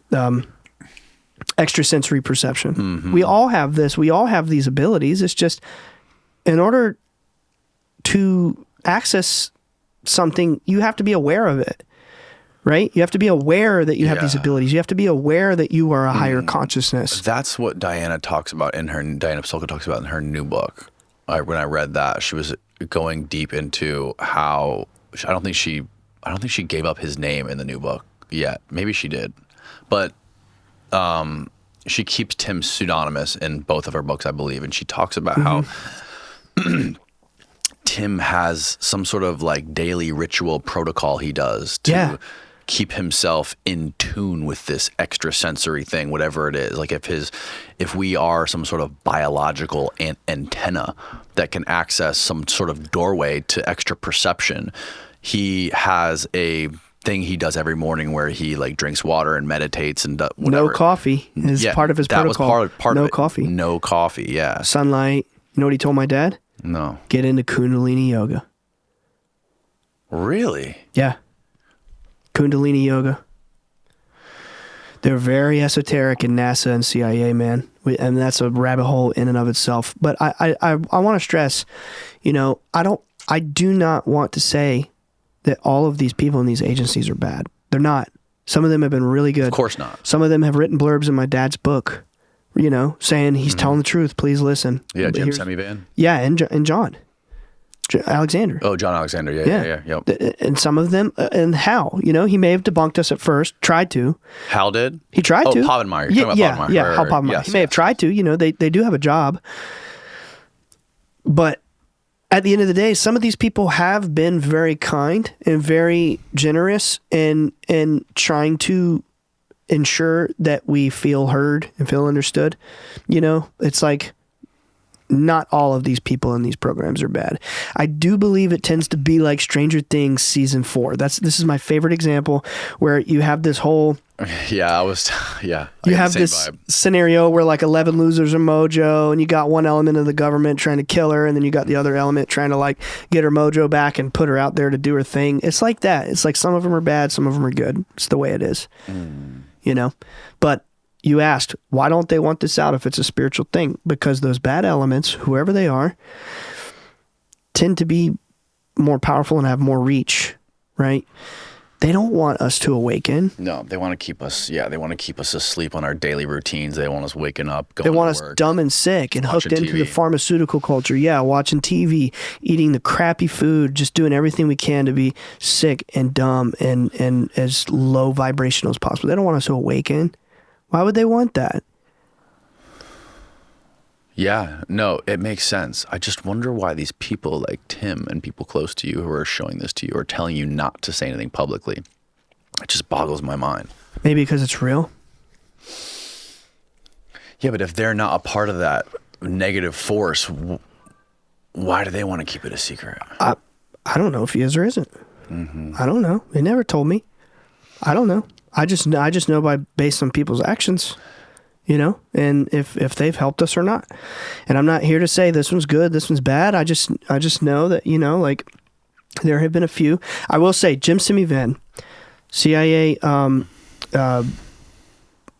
his title is Directorate of Clandestine Affairs, you know? Mm-hmm. Yeah, pull up Jim Semivan's bio on there. This guy never, ever has he said, don't go speak publicly. Don't go tell your story. It's actually been the opposite. You need to write a book. You need to go tell your story. You need to talk. There are some people in the government who truly, despite how they may look or how they may appear or who they know or whatever, it doesn't matter. All I know is how they've been to us. And they have been, you need to go shout your story at the rooftop. It's time to tell it. Forget what all these haters say. It doesn't matter. Go tell your story. He's one of them. Hal is one of them. Mm-hmm. Colonel Alexander, one of them. Go tell your story. Go tell your story. You know? So, like, I don't know. That's pretty... I don't know, you know... I can't say who's good or bad. I'm just telling you what happened. Mm-hmm. Right? I'm telling you the facts of how the cards have fallen. So that's my experience. This whole protocol of trying to like tune your body into this extra sense or whatever it might be, isn't that like getting into the idea of Rosicrucianism? I think I saw it. Did I say it right? Rosicrucians. Rosicrucians. Yeah. Yeah. More or less. Yeah. And it seems like that might be something that you may not want to do. Like being tapped into this, as fantastic as it sounds and as crazy as your dad's story is, it could be something that would be too much for a lot of people. Being able to witness some of this stuff or being tapped into something that you aren't ready for. Yeah. But on the other hand, it's like How much have you looked into Rosicrucianism? Quite a bit. Really? Yeah. I love it. And okay, what is this, Semivan's bio? There we go. No, it's a okay. So here's an official publisher. Oh, Jim retired. Okay, he retired in 2007 after a 25-year career in Central Intelligence Agency's National Clandestine Service. Yeah, my friend Mad Dog Jim Lawler was telling me about him, saying that they worked together at the same time. At the time of his retirement, he was a member of the CIA's Senior Intelligence Service. Jim served multiple overseas and domestic tours along with senior management positions in the CIA headquarters. He is the recipient of the agency's Career Intelligence Medal. Dude, he like wrote the handbook of following protocol. Yeah. Literally. Yeah. So he's a part of... that To the Stars thing? Yeah. Yeah. He would be in our yard taking calls from Tom when they were starting it up. It was the funniest thing. What was the deal with... I don't want to get too off track, but what was the deal with the whole To the Stars thing? I don't know. I don't know that much. Yeah, I don't know either. The only one of them that I ever met personally was Jim. Yeah. And you know, like I want to stress, like I can't vouch for what other people say and think and believe. All I can vouch for is how they've treated us. Mm-hmm. Right? So, I don't know. You asked like, are the good ones or the bad ones or, you know, this, that, or the other. Yeah. Those are the few that have always been like, go, keep telling your story. But, yeah, Rosicrucians, that's an interesting subject. So, do you, you've got steam in you? Got what? You got some steam in you to hit another tangent real quick on Rosicrucians? Oh, hell yeah. You're okay. Funny. I got all the steam. I got steam all day, baby. This is going to be a shift. Okay. So here I am, 18 years old. My dad sees the lady, right? At this time, I'm like we discussed earlier in the episode, you know, I'm open-minded to what's out there. I'm like knowing that it's not all contained in the Bible, but I still feel that attachment. Like, I'm not really ready to look at other things yet. I don't know how to explain it. Like, I still was kind of sucked into that one track train of thought, that one track being Christianity, right? Mm-hmm. So my dad comes home one day, or rather I come home, right? Because I'm at college, and I'm talking to my dad, and he starts telling me, son, I saw this lady, and, grazing over the details, because I talked about some of the things she said already, but grazing over that, just, how he first told it to me. He said, I saw this lady, and she said this, that, and the other, and she said that she goes by Hathor, but that throughout time and across many cultures, she was known by many names. And she, she had the dress, she had it glowed, like it like twinkled like the stars. It's like this white gown that it was like it had stars all over it, right? Well, you can look up ancient depictions of Hathor, and she was depicted this way. With the bull is symbolism, right? It's like, do you remember she appeared first as a bull, right? In the story? The bull. Yeah, there was the bull first, then her. Right. And I think he said it was like similar to the Lady of Guadalupe. Yeah, many names. But you look at depictions of Hathor. Hathor. Yeah, it's this Egyptian deity, and she was depicted as a bull. And she had this dress that was like the twinkling stars, and it's the notion that she was like the divine mother of the cosmos, nourishing with her udders, the cow, the bull symbolism. She was she fed the cosmos with her milk. It was this symbolism, right? Mm-hmm. But she said, I go by many other names. Oh, look at that one. So can you imagine how I felt at 18 years old with my dad telling me this stuff? No, I can't. Being a Pentecostal, I'm like, what the hell? I've never heard of Hathor. And then he said that this being, the lady, she said that Amun-Ra is the hidden one. That's all she said. No, what? Amun-Ra is the hidden one. Yeah. What does that mean? I don't know. But the point is, I spent a lot of time after that studying Egyptian mystery schools, which led me to Rosicrucianism, Hermeticism, Gnosticism, just wisdom traditions in general, And a fascinating tidbit of information is that, like, at one point in human history, when Egypt was the dominant civilization, you had all these different secret mystery schools. And I can't remember the year, but it was the Pharaoh Thutmose III who was so enamored by these mystery schools that he united them all into one school. It's one body of wisdom, and they believed that their wisdom came from Atlantis, right? Like, if there was such a thing as Atlantis, which I tend to think that there's a notion of that existed. I don't know if all the crazy stories about it are true, but I do think there was a precursor society that had more knowledge than we do. They said that their knowledge was passed down from then. And anyway, so that's where the Rosicrucians claim that they come from. All the way back then, they claim their lineages all the way back from the mystery school of Thutmose III, thousands of years ago. So I find myself several years back in Philadelphia. A true story. I find myself back in Philadelphia a few years ago with a mutual friend of ours, Jim Semivans. He's the guy that introduced us to Jim Semivan and Colonel Alexander. And I'm riding in the car with him. Who is he? His name's Larry. Larry. Yeah. Okay. He's mentioned in the book. Okay. It was actually his dad who had the stroke at the bar mitzvah. Oh, really? Yeah. I don't remember him in the book. Yeah. Some people are like, don't want their name out. So he's one of those people, he doesn't want to be like fully out there? Yeah. Okay. And I respect that. Okay. But his name's Larry, and he's a cool guy. But he starts like, what do you guys think about Rosicrucianism? Talking to me about it. What do you think about Rosicrucianism? I'm like, I don't know. I don't really know what that is, What do you think about Rosicrucianism? And he starts telling me about, what they're into, and Rudolf Steiner and this kind of stuff. And next thing you know, he's like introducing me to Dr. Gilbert, who's this really cool guy out in Nashville, North Carolina, who's like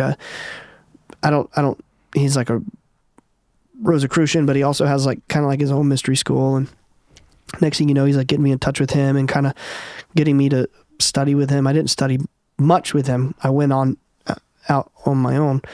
And I started to have these dreams about the phenomenon.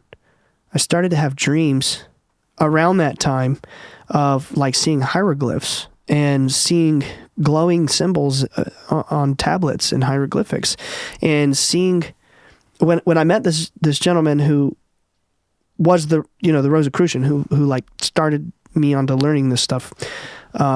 Is this Larry? No, the guy that Larry introduced me to. Okay, got it. Yeah, Dr. Robert Gilbert. Okay. And he said the word neter. He believed in us. He believed in Dad. He was like, this stuff all checks out with, like Rosicrucianism and what these mystery schools teach, what you guys are experiencing. It's all here. And, you dive into their texts, and it's like, since ancient times, all of these societies have known that there is a goddess, there is a female force, there is a feminine layer to the divine reality that has been suppressed. But these mystery schools, they're all about it. They're all about, it's like the Da Vinci Code. The Da Vinci Code is all about it.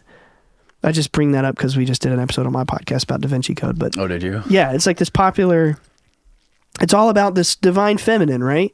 So I'm like, wow, this is really weird. And I go through all these rabbit holes, and I'm studying this stuff, and I start having these dreams, and then I start having, these dreams of like glowing hieroglyphics, and I had this really crazy dream of like Osiris, and then when I heard the word neter, which was basically the concept of Egyptian nature spirits, I started having dreams about the phenomenon being that way, and it kind of like led me down that rabbit hole, studying that information. And then next thing you know, I find myself doing the podcast, and I'm just like, that's a lot of what we talk about is this kind of information and how it relates to the phenomenon. Because in my experience, the phenomenon is more of, it's more esoteric in nature. It's spiritual. It's not, necessarily physical alien, but it's something spiritual. And I think it's kind of hard to put it into words, but it's helped me understand it a lot better, studying a lot of this material. It's weird, like my dad being an ex-Pentecostal Christian, having these experiences with these beings, starting to say these several thousand-year-old Egyptian names that we've never heard of because Christians aren't allowed to study this stuff. And then I start going in the ancient past and reading this material, and it's all checking out. I'm like, what is happening? I don't know if I'm doing a good job of explaining it, but like the stuff I'm finding in these bodies of knowledge is like... This is a lot of like similar to the stuff that Ed Cayce talked about. Yeah. Exactly. I know there's like a whole Edward Cayce like foundation or school where people like look a lot into the ancient Egypt stuff. Exactly. Yeah. Very similar thing. And he saw a lady too, believe it or not. Yeah, I know. Yeah, I like him. Yeah, they called him the sleeping prophet. What was his story? He would like go to sleep and he would come up with like revelations like to heal people. He'd sleep on a book. Yeah, well, that was I think the first thing he did was he slept on a book. Like he had to study for something for school or whatever, and then someone said just sleep on it, and he like literally took it literal, and he slept on the book, and then he like could memorize everything. He knew the whole book. And then after that, like people would say they needed to be healed or something, and basically like he would just say, tell me their name and where they are on the earth, like what state they live in or what town they live in, and he would go to sleep and come up with like a prescription for them to follow or something for them to do to like fix their whatever was wrong with them. That's right. It's fucking crazy. He also predicted quite a lot of stuff. He had like 14,000 readings throughout his, time being psychic or whatever, his life. And many of them were true. Like I think one of the things that he predicted in advance was like using blood to diagnose illnesses. I mean, Edgar Cayce was around in like the 40s, or even before that. And another thing he predicted was the discovery of like the Dead Sea Scrolls, things like that. And Edgar Cayce. Oh, he predicted the discovery of that? Oh, wow, I didn't know that. Yep. Just years before it was found. And another thing he was really big on, which I find very fascinating, and we just did a whole episode on this concept just weeks ago on our show. It's out. Edgar Cayce was a big proponent of Jesus being an Essene. What's that? Essene. Okay, so the Essenes were like, not much about them is known in history. but they were an extremely advanced spiritual society that existed back in first century Judea, where you had like, in the life and times of Jesus, you had these different groups of Jewish priestly class who were like, the Sadducees were like, we control the temple, you have to get to God through us. And they're the ones who were like, kill Jesus, really just kind of harsh, bad people. And then you had the Pharisees who were like really into the Torah, maybe not as bad as the Sadducees, but they're pretty spiritual. I'm generalizing. But then you had the Essenes who were like very devout, lived in agrarian villages, and like the historical writings we have about them that survived from like Philo of Alexandria and Pliny and Josephus all say that they were like the most advanced and most ancient secret society that existed since aeons and aeons, and that was written 2,000 years ago, and they had these rites and rituals, and they had these elaborate healing arts, and they were just this happy group of people who just existed outside of society in their own ascetic agrarian village, and they used crystals and herbs and all kinds of. Jesus was part of them. That's what Edgar Cayce said. Okay. That's the belief is that maybe what we know about Jesus isn't what we're told. Maybe there's something deeper to it, right? Maybe he was an Essene. I don't know. We can't know for sure, but there's a lot of interesting stuff about that. Yeah, that's fascinating. And it seems like too, especially when it comes to the internet, there's a lot of people on the internet who they've sort of found their sense of meaning through this whole UFO thing. Like there's a whole group of people online, whether it be on Twitter or Reddit, whatever it is, that are so invested in this thing that they've found some sort of meaning in it, right? And anyone, even if there's somebody who comes across their post or whatever it might be on Twitter, let's say, that questions it or comes against it, like it's almost they're hostile towards it, right? Like they want to defend it to the death and not hear any sort of counter arguments against it, where they've sort of like found their own meaning of life, or they've found their own religion through this kind of thing. And it's very similar to a religion in a sense, people that are like super into the whole UFO phenomenon. Yeah, it is. People are very violent over their UFO beliefs. They are. Intellectually violent. Yeah. And I got to say, man, you know how weird it was in 2007 when my dad came up, reported to MUFON. I had an experience. I believe it was angelic in nature. And then exactly like what you just said, right? You start infringing on people's religion. You got people who, we're from North Carolina, so it's mostly Christian in the early 2000s. And it's like, you're dealing with the devil. Yeah. That's not angels. That's not even aliens. It's demons. But then you have the people in the 2000s when we first came around and reported our story that were like, we believe in aliens, but, they're not spiritual. The two paradigms were separate, Back then. Religious people said they would believe in aliens, but they're saying that what you're seeing is not religious. No. Oh. Religious people said they're demons. Oh. UFO people said, I don't believe in angels or demons. You're seeing aliens. So it was like we were either too religious or we were demonic, depending on your crowd. Right. But why would the religious people say they're demon? Why would they not accept the fact that they were good? Well, I don't want to throw anybody under the bus, but I remember being a kid and somebody I know very, very well, a family member, I'll just say that, when Dad's documentary came out, people are cruel, man. They'll just tell you right to your face why you're a liar or you're crazy or this or that and the other. And I remember somebody saying, no, that's not possible because Jesus didn't die on other planets. Jesus didn't go die on all those other planets. I don't believe there's anything else out there. And I'm like, yeah, okay. Like, I saw it, you didn't, so I don't know what to tell you. But, I mean, people believe whatever, it's ego, right? It's like, it's genuinely painful to consider a worldview that is counter to your own. People's egos are grasping firmly on what they've been taught their whole life they're supposed to believe.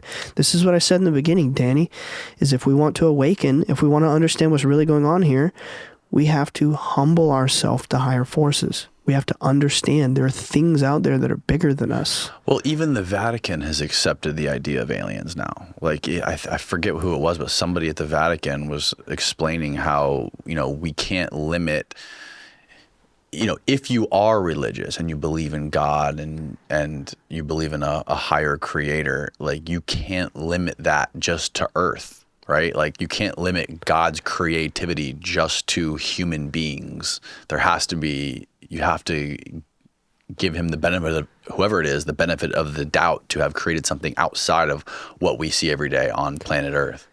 Right. Yeah. And that's coming from the Vatican. If there is something that is spiritual that people have witnessed, like you and your dad are witnessing, is it possible that there also is a bad version of it? Oh yeah, absolutely. There has to be. If it's just the nature of reality. If there's something good, there's something bad. And it's like there's varying degrees of that. But it's like, it's like the absence of hot is cold, right? Or the absence of love is fear. It's, yeah, of course. I do think that there's some negative entities and things like that. But I don't think it's anything to worry about. I really don't. I've never come face to face. I mean, I've seen some shadow entities and things like that. Like, I've been around people where I've seen things that were attached to them. But I think for anybody out there who's curious about entities and if you're like, oh, would I experience a good one? Would I experience a bad one? This and that and the other. I think that depends on what kind of person you are and particularly what you're going through. What energy you're putting out. If you're a good, kind, loving, joyful, positive person, why would you be worried about negative entities, right? But let's say, somebody who's deep into a very serious addiction or abuse problem or some sort of very negative, violent scenario or, spouse abuse or whatever scenario in your head that's really bad. Well, maybe then I'd be worried about some sort of negative entity. I mean, it really depends on you. Did anybody you ever talk to, like some of these NASA people or anybody else, did they ever say anything to you about negative, like evil entities? Yeah. Or bad ones? What would they say about that? Well, at Skinwalker Ranch, that's one thing Colonel Alexander told us was, like, at Skinwalker Ranch, they were having some pretty spooky experiences, like things like much about the ranch, right? Yeah. How like multiple billionaires have bought it since then. Yep. To run experiments there, and that's one of the things is like they constantly are trying to like gotcha with the phenomenon, they're trying to like trick it. They're trying to get it on camera. They're trying to like they just think that it isn't aware, I guess. But the beings would like constantly outsmart them and do things like disable their cameras and turn off the lights and just do things to really scare them. Definitely harm some animals, things like that. Harmed animals? From what I've been told, yeah. There's been some animals that have been harmed at Skinwalker. Yeah, like the cattle mutilations. Do you think that has to do with these entities at all? I don't know, because it's like the idea about the phenomenon at Skinwalker Ranch. Some people say it's because of Ute, Native American black magic practices from centuries ago. Really dark kind of things lingering there. I mean, I don't know. I really don't know. I don't have much experience with negative entities. I only have experience with positive entities. Right. I can't say why that's there, why bad things are happening, but I don't think people should worry about negative entities. It's just like it says in the Bible, right? We have dominion over spirits.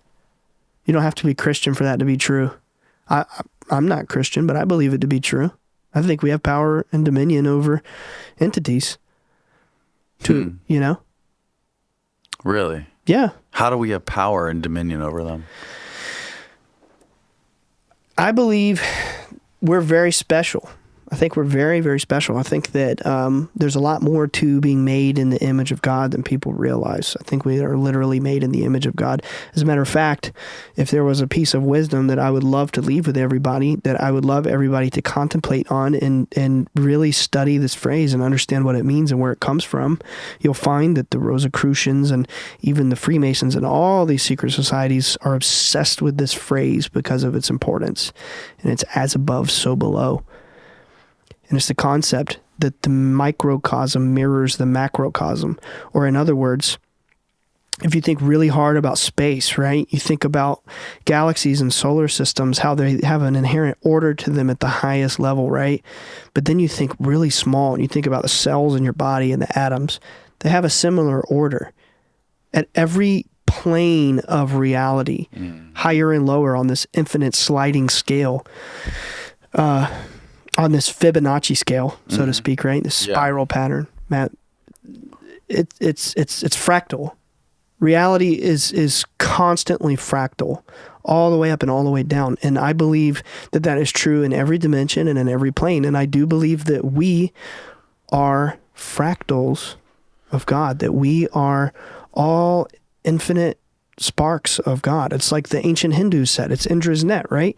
You have this one original consciousness and it's personified, or not personified, but shown as this net, and then you have a drop of dew on every intersection of the net, and the sun is shining on the water, and that sun is equally reflecting off every piece of dew. That's me and you. That's all of our consciousness reflecting. There's only one light, right? It's God. It's the mind. It's the universe, whatever. You call it whatever you want to call it. We said this in the beginning. It doesn't really matter so much how you believe it. Reality is reality. You can kick and scream about my God's better than yours all day, but something's up there. I tend to think this is how it works. It doesn't care what you think. It doesn't care what you believe. It cares how you are. Cares how you vibrate. Cares how you act. Right. What you put out into the world. But anyway, so I believe that I think that we are reflections. I think the material world is only a mere reflection of the higher eternal world. Another example of this, Plato, most famous philosopher of all time. He had a whole story about it called the allegory of the cave. Yep. He's like, imagine you're in a cave and the sun is shining in the cave. The sun represents the eternal reality. It's invisible, so to speak, but also like it's kind of the source of light. It's symbolized by the sun. It's shining into the cave. Me and you are in the cave. We see the shadows on the wall. Me and you, we live here in the cave, symbolizing, material reality. We think the shadows are the real thing, but really it's out there in another dimension or outside of the cave, right? And it's like you have all these different stories around the world basically saying like, this is the illusion. There is something real. There's something else. There's something else that's not the illusion. We are in the illusion. Or as the Hindus would say, we are all in the dream of Brahma. We're in the mind of God. Or as the Hermetists and the Rosicrucians would say, the universe is simply the mind of God, and we're each a thought in it. Okay, so the question is, why do we have dominion over spirits? Because of that. Because we are a piece of the Creator. We are linked to the mind of God through our mind, because we are a piece of that mind, right? Yeah. No, that makes sense. That's why we have ESP. That's why we have psychic abilities. That's why healings and miracles occur, because we are divine. I believe we're divine. I think we all are. I think that's the truth about all of it. All religious myth, all the wisdom traditions, and every bit of it. I think that we are all special fractal pieces of, you could say, the God mind or whatever you want to call it. Doesn't matter. Doesn't really matter. What do you think would happen if like this information came out that like this is a spiritual thing and like everything that you're saying? Imagine the government came out and said everything that you and your dad are saying. Like, this is what it is. It is what it is. We're not gonna, it's not beings from another universe that are gonna try to control us or anything like that. This is just a good thing. It's divine, and let society run with it. What do you think would happen? Do you think it would be, what would the effect be? I think that is going to happen, but it's not going to be because the government came out with it. I think it's going to be different than that. I see it going down in my head as the entities sort of allowing themselves to be seen more and more by the masses. As it's like this, okay? So the whole population's 100%, right? That's obvious. Just say the entire population is 100, but maybe 10% no. They have the knowing. They believe. They understand, right? The beings, or you could say God or whoever, I mean, Yeah. God is in charge of everything. Again, it's like, doesn't really matter how people, it exists, whether we like it or not. Right. It just is, Right. And God is the origin of everything. At the bottom of the UFO rabbit hole is only God, right? Because God created everything. People can say, oh, I don't believe in God. That's fine. You don't have to. But it's just the way it is. It's just there, So let's say only 10% of people are aware. The beings cannot infringe on people's free will. We have to awaken on our own, right? So as more and more people become aware and they begin to raise the understanding, the collective consciousness, the collective, you could say vibration. I really like that word. Some people think it's woo-woo. I don't Collective vibration? Yeah. No, I think that's a consciousness, real thing. whatever. Yeah. It's absolutely a real thing. As that increases, I believe that the sightings will increase. Like literally, like what you've seen, like the sightings of the entities. As the awareness increases, the sightings are going to increase. Yeah, like a very basic example is I've never seen any of these things before, right? Until I went out to the beach with your dad, right? But I've also never stared at the sky for 2 hours. Right. I've never looked for it. I've never really tried to look for it. And that was the first time. Was it because your dad was there, or was it because I stared at the sky for 2 hours? I don't know. I've never stared at the sky for 2 hours before. But there's a third element there. Your awareness of why you're looking at the sky. There's a lot of people who just look at the sky and they don't see it. Maybe they're just looking through a telescope at the moon. Right. We were looking for that. We were looking for the orbs. Exactly. Your awareness. You're connected to the mind. Right. But isn't it true that, like, no matter what it is, if you look for something hard enough and long enough, you will find it. You'll find what you're looking for. Is there a little bit of that in there? What, like with the beings? I mean, yeah. Like if you really want to see them, I really want to see them. I want to believe them. I want them to be there. Like, is there something that happens in the mind? Yeah, I've met a lot of people who are like that. I mean, just for context, I mean, like I said, I'm 30. This started when I was 13. I've met hundreds of people who've come to the property or met them online or whatever. If we're counting online, if we're counting everybody I've ever interacted with, it's got to be at least 1,000. It's a lot. We would have people camping in our yard when I was a teenager, and I say all this to say, of all the people I've met, there have been many who I've met were just like, you're UFO fanatic, like, I want to see something, and they don't see. Because it's like, well, maybe you're trying a little too hard. Maybe you don't have the right intention. Maybe you don't have the right attitude. It's threading a needle with this thing. You really have to go out there with an open mind. And again, I keep saying this for the listener. You have to humble yourself to higher forces. In order to see these things, you have to go out there and you have to allow yourself to say, if it be your will, show me. Going out there saying, I'm going to see a UFO, I'm going to see this, I'm going to see that. Well, I've met a lot of people who never see anything. They think they've got it all figured out and it's back to square one. There are some people who have come to our property many times, never seen one thing, period. And they're the biggest UFO fans in the world. Yeah. Why didn't they see it? I don't know. Maybe they're not looking for the right thing. There's also another element to it, is how it's so elusive. Yeah. The elusive element builds more interest in it. The fact that these things, whether they be orbs or flying saucers or tic tacs, they live on the edge of our ability to understand them and observe them, right? It's so rare to see one. And if it did become something that was just all the time and you could see them, I often wonder if we would care so much about them if they were ubiquitous, if something is just there all the time, it's not as interesting. Like if a UFO landed on the White House lawn tomorrow, it's like, oh wow, it'd be all over the newspaper. People would talk about it. But maybe after that, it would just be like, okay, what's the next news story? We would try to find the next thing beyond that, right? We would try to find the next thing that we don't see. What's the next mystery we need to figure out? Like that's how the human mind works. Yeah. Yeah. No, that's a good point. But I think that's probably true, but then I also think there's another layer to that, which I do think will happen.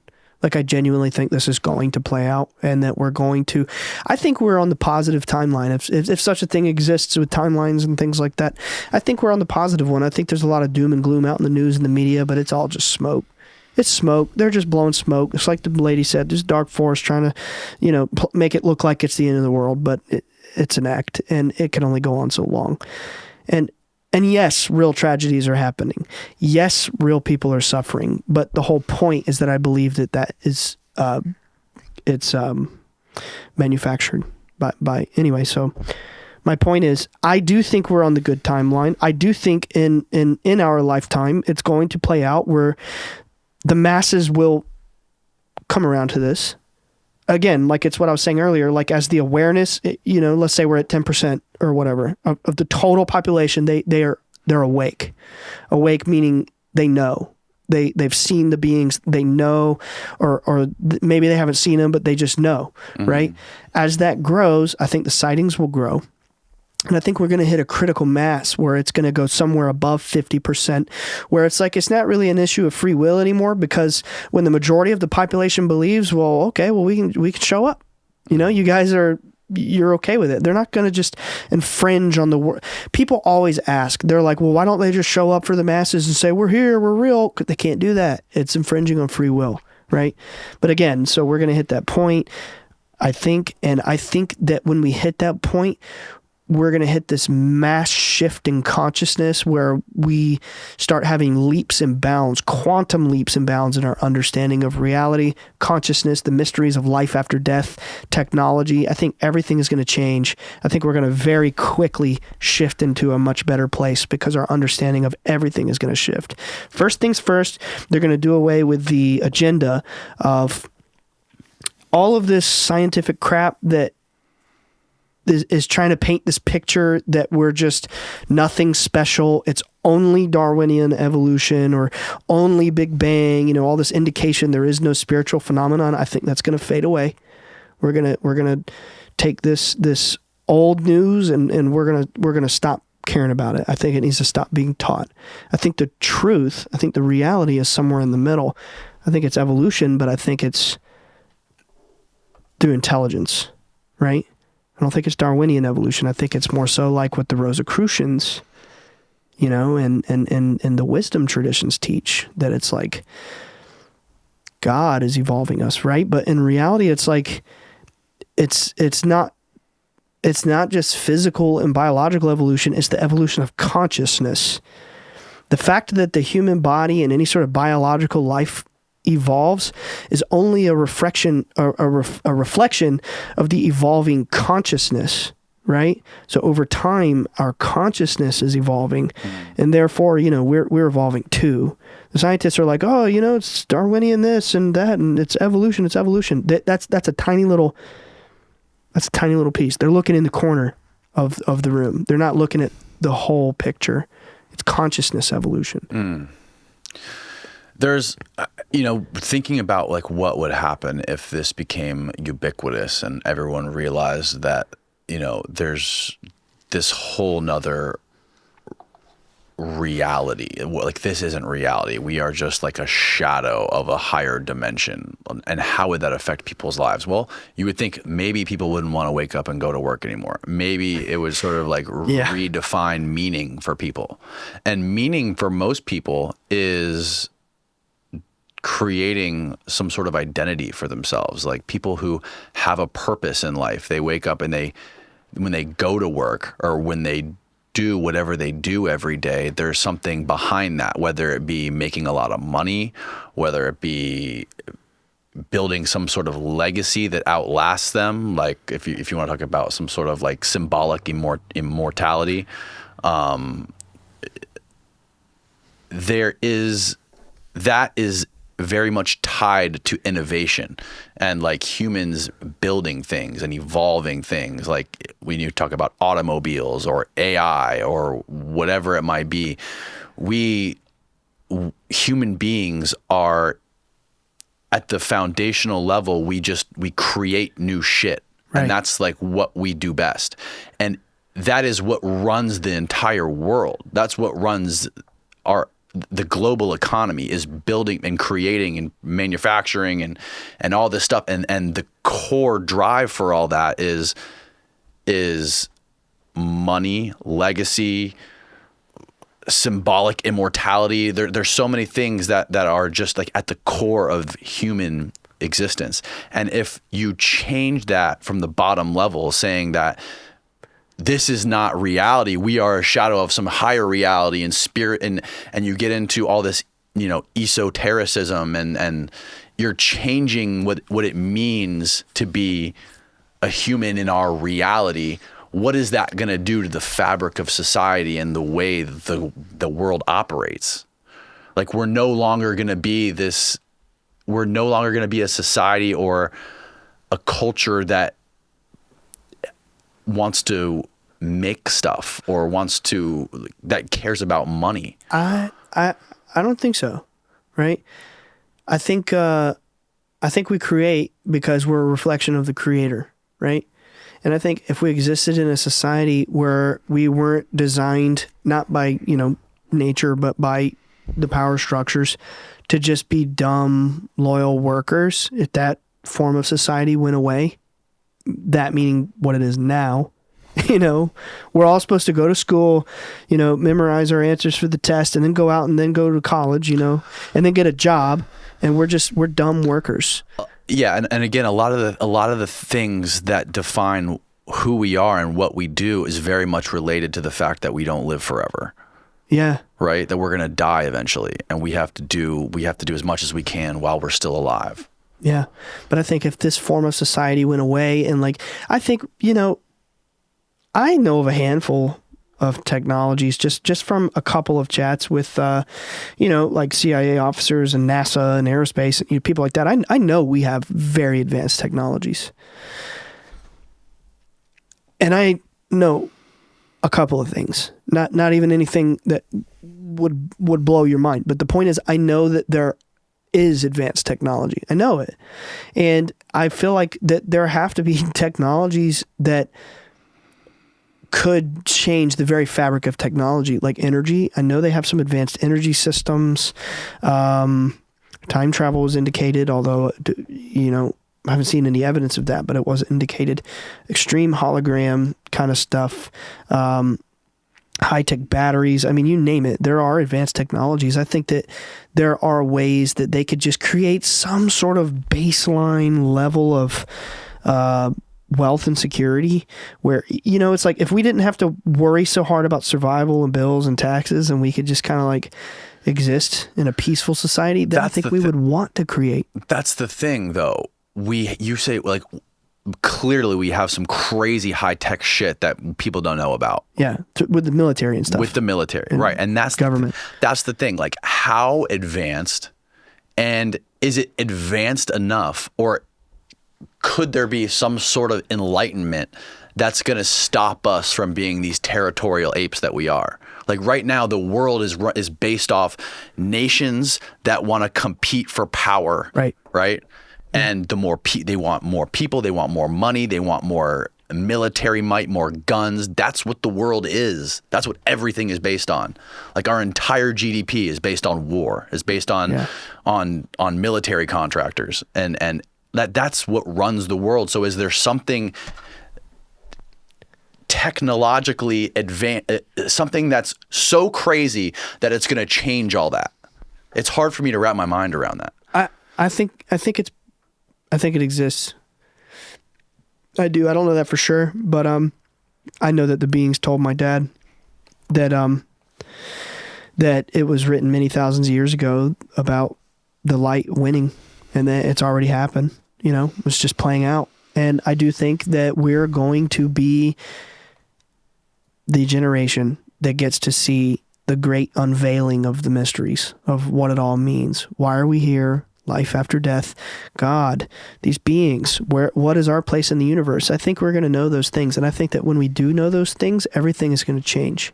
I think that there, like you said, will there be some form of enlightenment? I do. I think it's happening now. I think it's happening right now with just, an example of that is me and you talking or anybody talking about this. Mm-hmm. And that's just going to spread and spread and spread, and more people are going to talk about it. And like we said, the more people aware of this, the more people are going to see it. I know this. I'm, talk about since I was a kid being studied by the Department of Defense because these things are happening at such a strange intensity, like I've seen things that mortals should not see. I've seen very weird shit. You know what I mean? And what I know, something that I cannot be convinced otherwise, especially recently with stuff happening, more and more people are starting to see these things. Just for example, Dad and I, and just my family, we've had a lot of people out to the property to skywatch. You should come, by the way. You should come visit. I would love to. You should come visit. I would love to. Like maybe after the holidays or whenever you get a chance. But we've had a lot of people come to our house over the years, and a lot of people have seen this phenomenon. And despite that, up until recently, Dad never had a mass. I say mass, when I say mass, people might think thousands or millions. I don't mean that much, but like the biggest group that Dad had been with present that had a sighting with him was like maybe 20.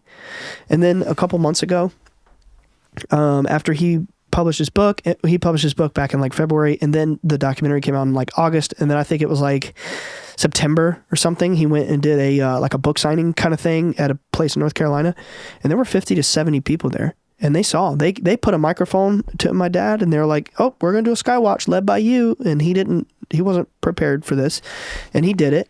And I mean, I wasn't there, but I know there were 50 to 70 people there, and they all saw. They saw, and it's like, oh my God, something's happening. This is a pretty big crowd. Mm-hmm. And it's like, then after that, Dad and I were like, you know what? We could do something with this. And we had the wild idea, like, why don't we try to take this out into the world? We put the videos up, and, we've invited History Channel to our property to study us and get sightings on their AI cameras and all that. And, have let people come to our property, and now we've been at other places with large crowds and seen it. Why don't we try something different? Why don't we try to organize some sort of public event where we can try to show as many people as possible? Mm-hmm. So I was like, Dad, I'll just put it out on Instagram. We'll invite the whole world. Anybody who wants to come, show up at this day, at this time. We're going to be here. We're going to skywatch, and we're going to see what we're going to see. And Dad was like, I don't know if I'm comfortable with that. Let's make it smaller first, and we'll work our way up. So we ended up with like 11 people. But the point is, it was our first time doing this, and we went out to the beach at Wrightsville Beach, North Carolina. Mm-hmm. And we had a crowd with us at an agreed upon spot and time. We've never done this before. We went out and we said, okay, we're going to meet in a public location off of our property with the express intention of having sightings. And we had crazy sightings, like crazy, like stuff flying over our head, and it looked like the sky was like, looked like the stars were just shooting all around in every direction, and crazy stuff. I did an episode of my podcast about that night, but something's happening. There's some sort of, but just based on my lifelong experience with these beings, there is the notion I'm understanding that it's growing. It's growing and growing. The awareness of this, the sightings, and like, not only is it growing around us, but then like the awareness of it is growing. And look at you, dude. You just had Dad on, and I mean, that right there is awareness, like, yeah, whether people believe it or not, it doesn't matter. They've heard it. Right. And Dad just, did the History Channel thing. And then there's some sort of awareness that is growing. And, I think it's going to just keep growing and growing and growing and growing. Well, going back to what you were saying about some of the people telling you not to talk about this stuff, right? Some of the people that you originally met with saying, don't talk about this stuff publicly. It won't be good. We used to have to kill you a couple of years ago, but now we don't have to do that anymore because we have easier way. It's easier for us to ruin your life now. Yeah, that's exactly why I do it. So that kind of goes back to like, if this is something that could upset the balance of global power, it's interesting that you just said the DOD and the CIA are the people most interested in it, because this is potentially something that could render them obsolete. Yeah, exactly. That was something that was told to me by Jim Semivan. He was like, well, I can't remember exactly what I asked him. This was several years ago, probably like 2016 or something like that. And we were at that mutual friends in Pennsylvania. I asked him a question. I was like, why don't y'all just come out and say it, man? Like, cut the crap. I've always kind of had a funny way with these people. I don't really honor sensibilities, and I just, I say what I want to say. Like, you've investigated me. I feel like I have the right to ask questions. Yeah, respectfully. for sure. And I press and I press and I press. And, it was funny. One time, actually, I asked him, I was like, is there such thing as like the Illuminati or the shadow government? I said shadow government. I was like, is that real? He got this big grin and he was like, I might have brushed shoulders with it. But anyway, so yeah, I said something like, why don't y'all just come out with it? Why all the secrecy? And he goes, well, you have to imagine that there would be a lot of people pretty upset that if they found out how we've been kind of hiding it the whole time, and if they found out the nature of it, and we would most likely lose our continuity of power in the public image, or the image of the continuity of power.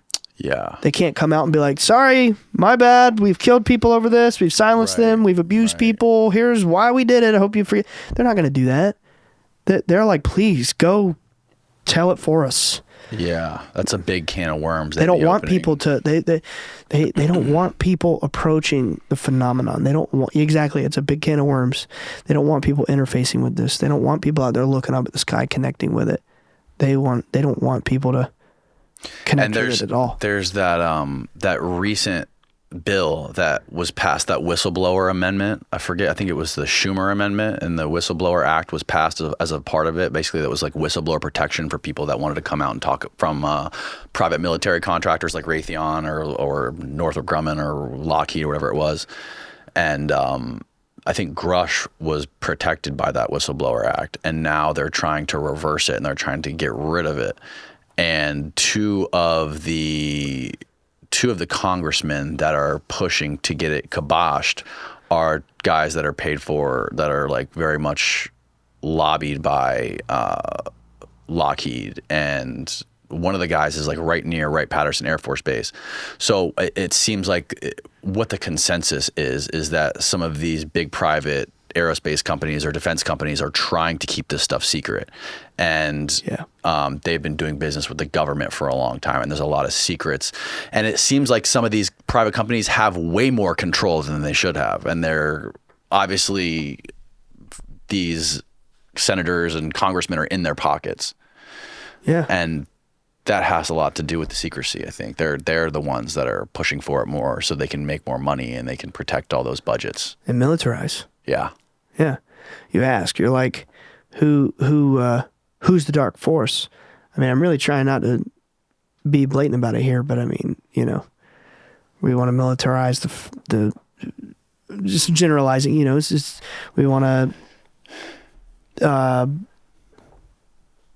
militarize, like that's what it is. They militarize space. Exactly. Militarize space, militarize the phenomenon, militarize the subject. I mean, you tell me who's the dark force. I don't know. I don't want to say. But. Yeah. Your dad told a story on the podcast about how there was a rocket that was being shot off the East Coast or whatever that had like a mock warhead on it, but it was fake, but it wasn't real, and it got some sort of... It got shot down. Is there a video of that online? There was at one point. I don't know if it's still up. I saw the video. Eventually, it was leaked online. And, heard and Dad that. was like, "This was the one." Yeah, he showed it in Mission Control. What do you remember? Do you remember where it was launched from? What if we were to search for? What would we Probably search Cape for? Canaveral. I don't know. No, it was on the West Coast. Oh, was it? Yeah. Steven, if you like search Vanderberg. Vanderberg, that's what it was. Vandenberg. But it was it was just an orb, and it shot controlled bursts of light into the thing, and it tumbled down. And yeah, Tim Taylor asked my dad. He was like, "Why do you think they did that?" Dad was like, "Well, was it a warhead or something like that?" I wasn't there. I'm just paraphrasing how it went down. And they determined, yeah, it was. They were trying to sneak a dummy warhead into space. This phenomenon doesn't let us put weapons in space. Actually, they came and they told the government in Who came and told the government? the beings in the 1950s. They're like, no more nuclear testing above ground. You're harming beings in other realities. You need to stop this. And if you actually look in history in the 1950s, they stopped testing nuclear bombs above ground. Now, this is something that the entities indicated to my dad. Cool corroboration here. There is an experiencer by the name of Dorothy Izat, who we never had the pleasure. I've heard of her. I've watched her documentary. Yeah. It's really good. I didn't watch the full documentary. This guy Sam on Twitter, his name's Tupacabra. He made a little documentary on his YouTube channel. That's how I learned about her. But she has a very similar experience to what your dad sees. Exactly. Yeah, and I only know that because Jim Simivan in the CIA told me. He was like, I think you should watch Capturing the Light by Dorothy Izat. And it's, in my opinion, it's very similar to what you're experiencing. It's a very similar phenomenon. And anyway, so if you go into Dorothy's experience, she had the same message from the beings. What message? About the nuclear bombs and harming beings in other realities. So how in the 50s they told the government that? Oh yeah, they're like, you put a stop. How did they tell the government? I don't know. I imagine they showed up and they scared the hell out of them. Does anybody have any story on how that happened? I don't know. That's all I know. That they warned them, don't test bombs above ground anymore. You're harming. It shocks through the dimensions. We're like splitting atoms. It can't be good for anything. Right. Period. And they actually did stop testing nuclear bombs above ground in the 50s. And here's another cool little tidbit. I remember being a kid back when the Discovery Channel in MUFON was investigating us in 2008. One of the reasons that they knew that my dad was telling the truth when he hit send was they wanted him to draw the depictions of the beings and the craft. Remember we talked about, it's a craft, but it's kind of like made of light. And it wasn't like a flying saucer. No, it was like a big teardrop like shape of light spinning with these tendrils of light. I mean, it's, it's like, think like H.P. Lovecraft, for anybody out there that knows what I'm talking about. It's like something cosmic that you're not really supposed to, you can't really understand it. It baffles the brain. Mm-hmm. And I've seen this. I've seen this kind of thing. I've seen one of those. But talk about missing time. But what was I forgot where I was going with that. Oh. In 2008, MUFON and the Discovery Channel was investigating us, and they brought us diagrams from the 1950s where they had other witnesses draw the same exact being in the same exact craft. And they were like, look at this, it's identical. They knew we weren't making it up. They knew that it was, they told us they get thousands of reports. Do you have pictures of the beings that you guys drew online? Where can we find them online? I could find them on my phone. Can he find them? Where can he find them and pull them up on there?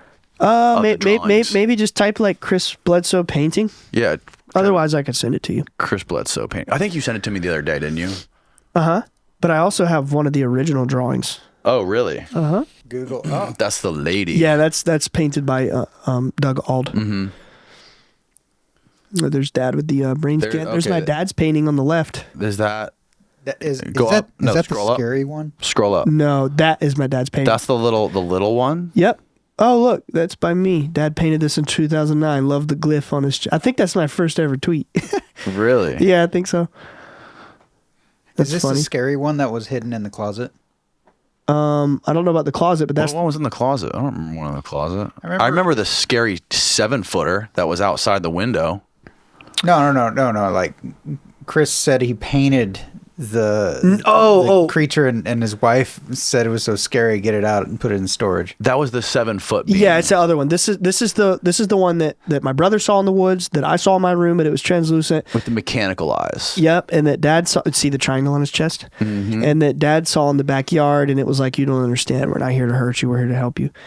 I got a question. Yes, sir. Are these things able to change the way they appear to you? Yes. And if so, could they make themselves more pleasing than this scary little glowing being with red eyes? Perhaps like a beautiful blonde-haired, blue-eyed woman with a white dress. Yeah, I think so. You think they're the same thing? I think they're generally, I mean, they all come from the same place. Yeah, I think they can appear in a variety of ways. Wait a second. You think so? Okay, so the consensus is that these little beings and the big, tall 7-foot ones and the lady are sort of like the same thing, just like shape shifting into different forms. I don't think it's quite like that. I think it's more so like, how can I say this? Well, you know, it's like at the Vatican, they have this whole 9 orders of angels thing, right? Yeah. You know, I think it's closer to that. That there's a hierarchy of existence throughout reality or realities. This is what Jim Semivan actually told me. He said that This is what Diana writes about in her book too. I haven't read it. The new one. I wouldn't know, but that's cool. But yeah, so Jim told me That's the 7-foot one that he said had like human-ish eyes. yeah. And eventually So it did have a pupil. It had a pupil and white around it. and then eventually they removed their appearance and they were just light. But I wonder if they're making themselves look like that on purpose. Like if they could I look think like so. anything else. Yeah. Like back in medieval times, maybe they made themselves look different. yeah. Well, you know, like we only understand angels to be how they look because of all the Renaissance era paintings and stuff, you know, with the Roman armor and Yeah. the wings and, you know, I don't know. You've got people over in Ireland talking about Elves. and Yeah. fairies coming out of mounds. And I mean, Right. throughout different cultures, you have so many different descriptions. I think it's all the same thing. But, Have you ever heard of the guy? I had a kid in here, or not a kid. He was probably my age.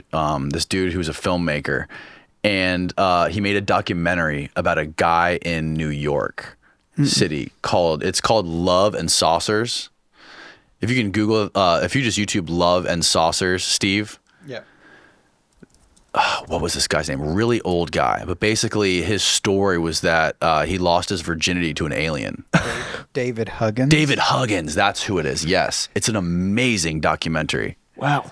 And he draws all these paintings, and he tells this incredible story of how he had sex with this female alien, and she had Oh my God. babies.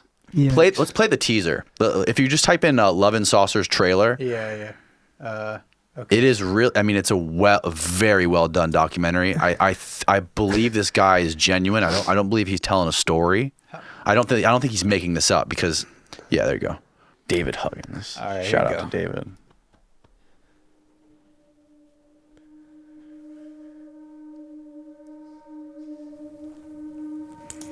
Why did these beings choose me? There is an orange yellowish light comes on. David is looking at the light and doesn't hurt his eyes. He is aware of the beings. They are standing over him. They are touching his body. My name is David Huggins. I'm 72 years old and I live in Hoboken, New Jersey. I was living a perfectly normal life until I started remembering things. It was just like image upon image upon image. They wouldn't stop. I was so scared. The eyes were just glowing straight toward me, and we floated up to some type of craft. I said, "You hurt me, you hurt me." No, no, no, no, no, no, no, no, no. This is the woman I never told anyone about. When I was 17, I lost my virginity to a female extraterrestrial. That's all I can say about it.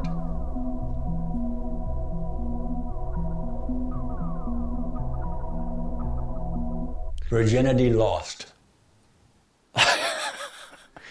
And he clearly doesn't understand don't kiss and tell. I mean, could you imagine, like, if I was the extraterrestrial that came down Right?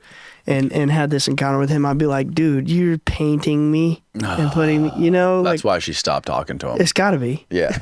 But apparently he has little babies that he got to meet. Whoa. A crazy documentary, man. I highly recommend it. It's really good. Wow. Wow. Hoboken, New Jersey. That's where Julian is. We gotta. Oh my God. We need to get him out of there. We need to. We gotta get Julian out ASAP, bro. Well, dude, thank you so much for coming on and and hanging out and telling the story. It is so perplexing, man. Especially the fact that I witnessed it and I got it on video with your dad is something that I can't explain and I haven't been able to figure out. I definitely want to go out there and try to do it again, though. Yeah. Well, I mean, yeah, just I think the best thing would be sometime in the coming months, just come out and visit, you know? I just think generally, like, for you as a person, man, to have your own experience that's really meaningful and impactful, just come out and visit, you know? And just no pressure, and we'll just hang out and have a good time and, you know, see some crazy stuff. Yeah, I'm going to. Tell people where they can follow your podcast and all your social media stuff. So we can link it. We'll link it down below in the description. Thank you. It's Bledsoe Said So. Pretty much everywhere, Twitter, Instagram, bledsoesaidso.com is probably the easiest way to find all of our socials there. And this is going to be way out of left field, but my co-host of Bledsoe Said So, Nick, and I actually do have a heavy metal band called Twice Born. Check us out.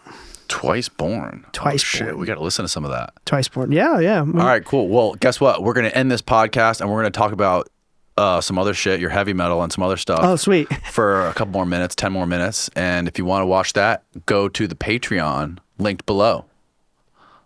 Peace.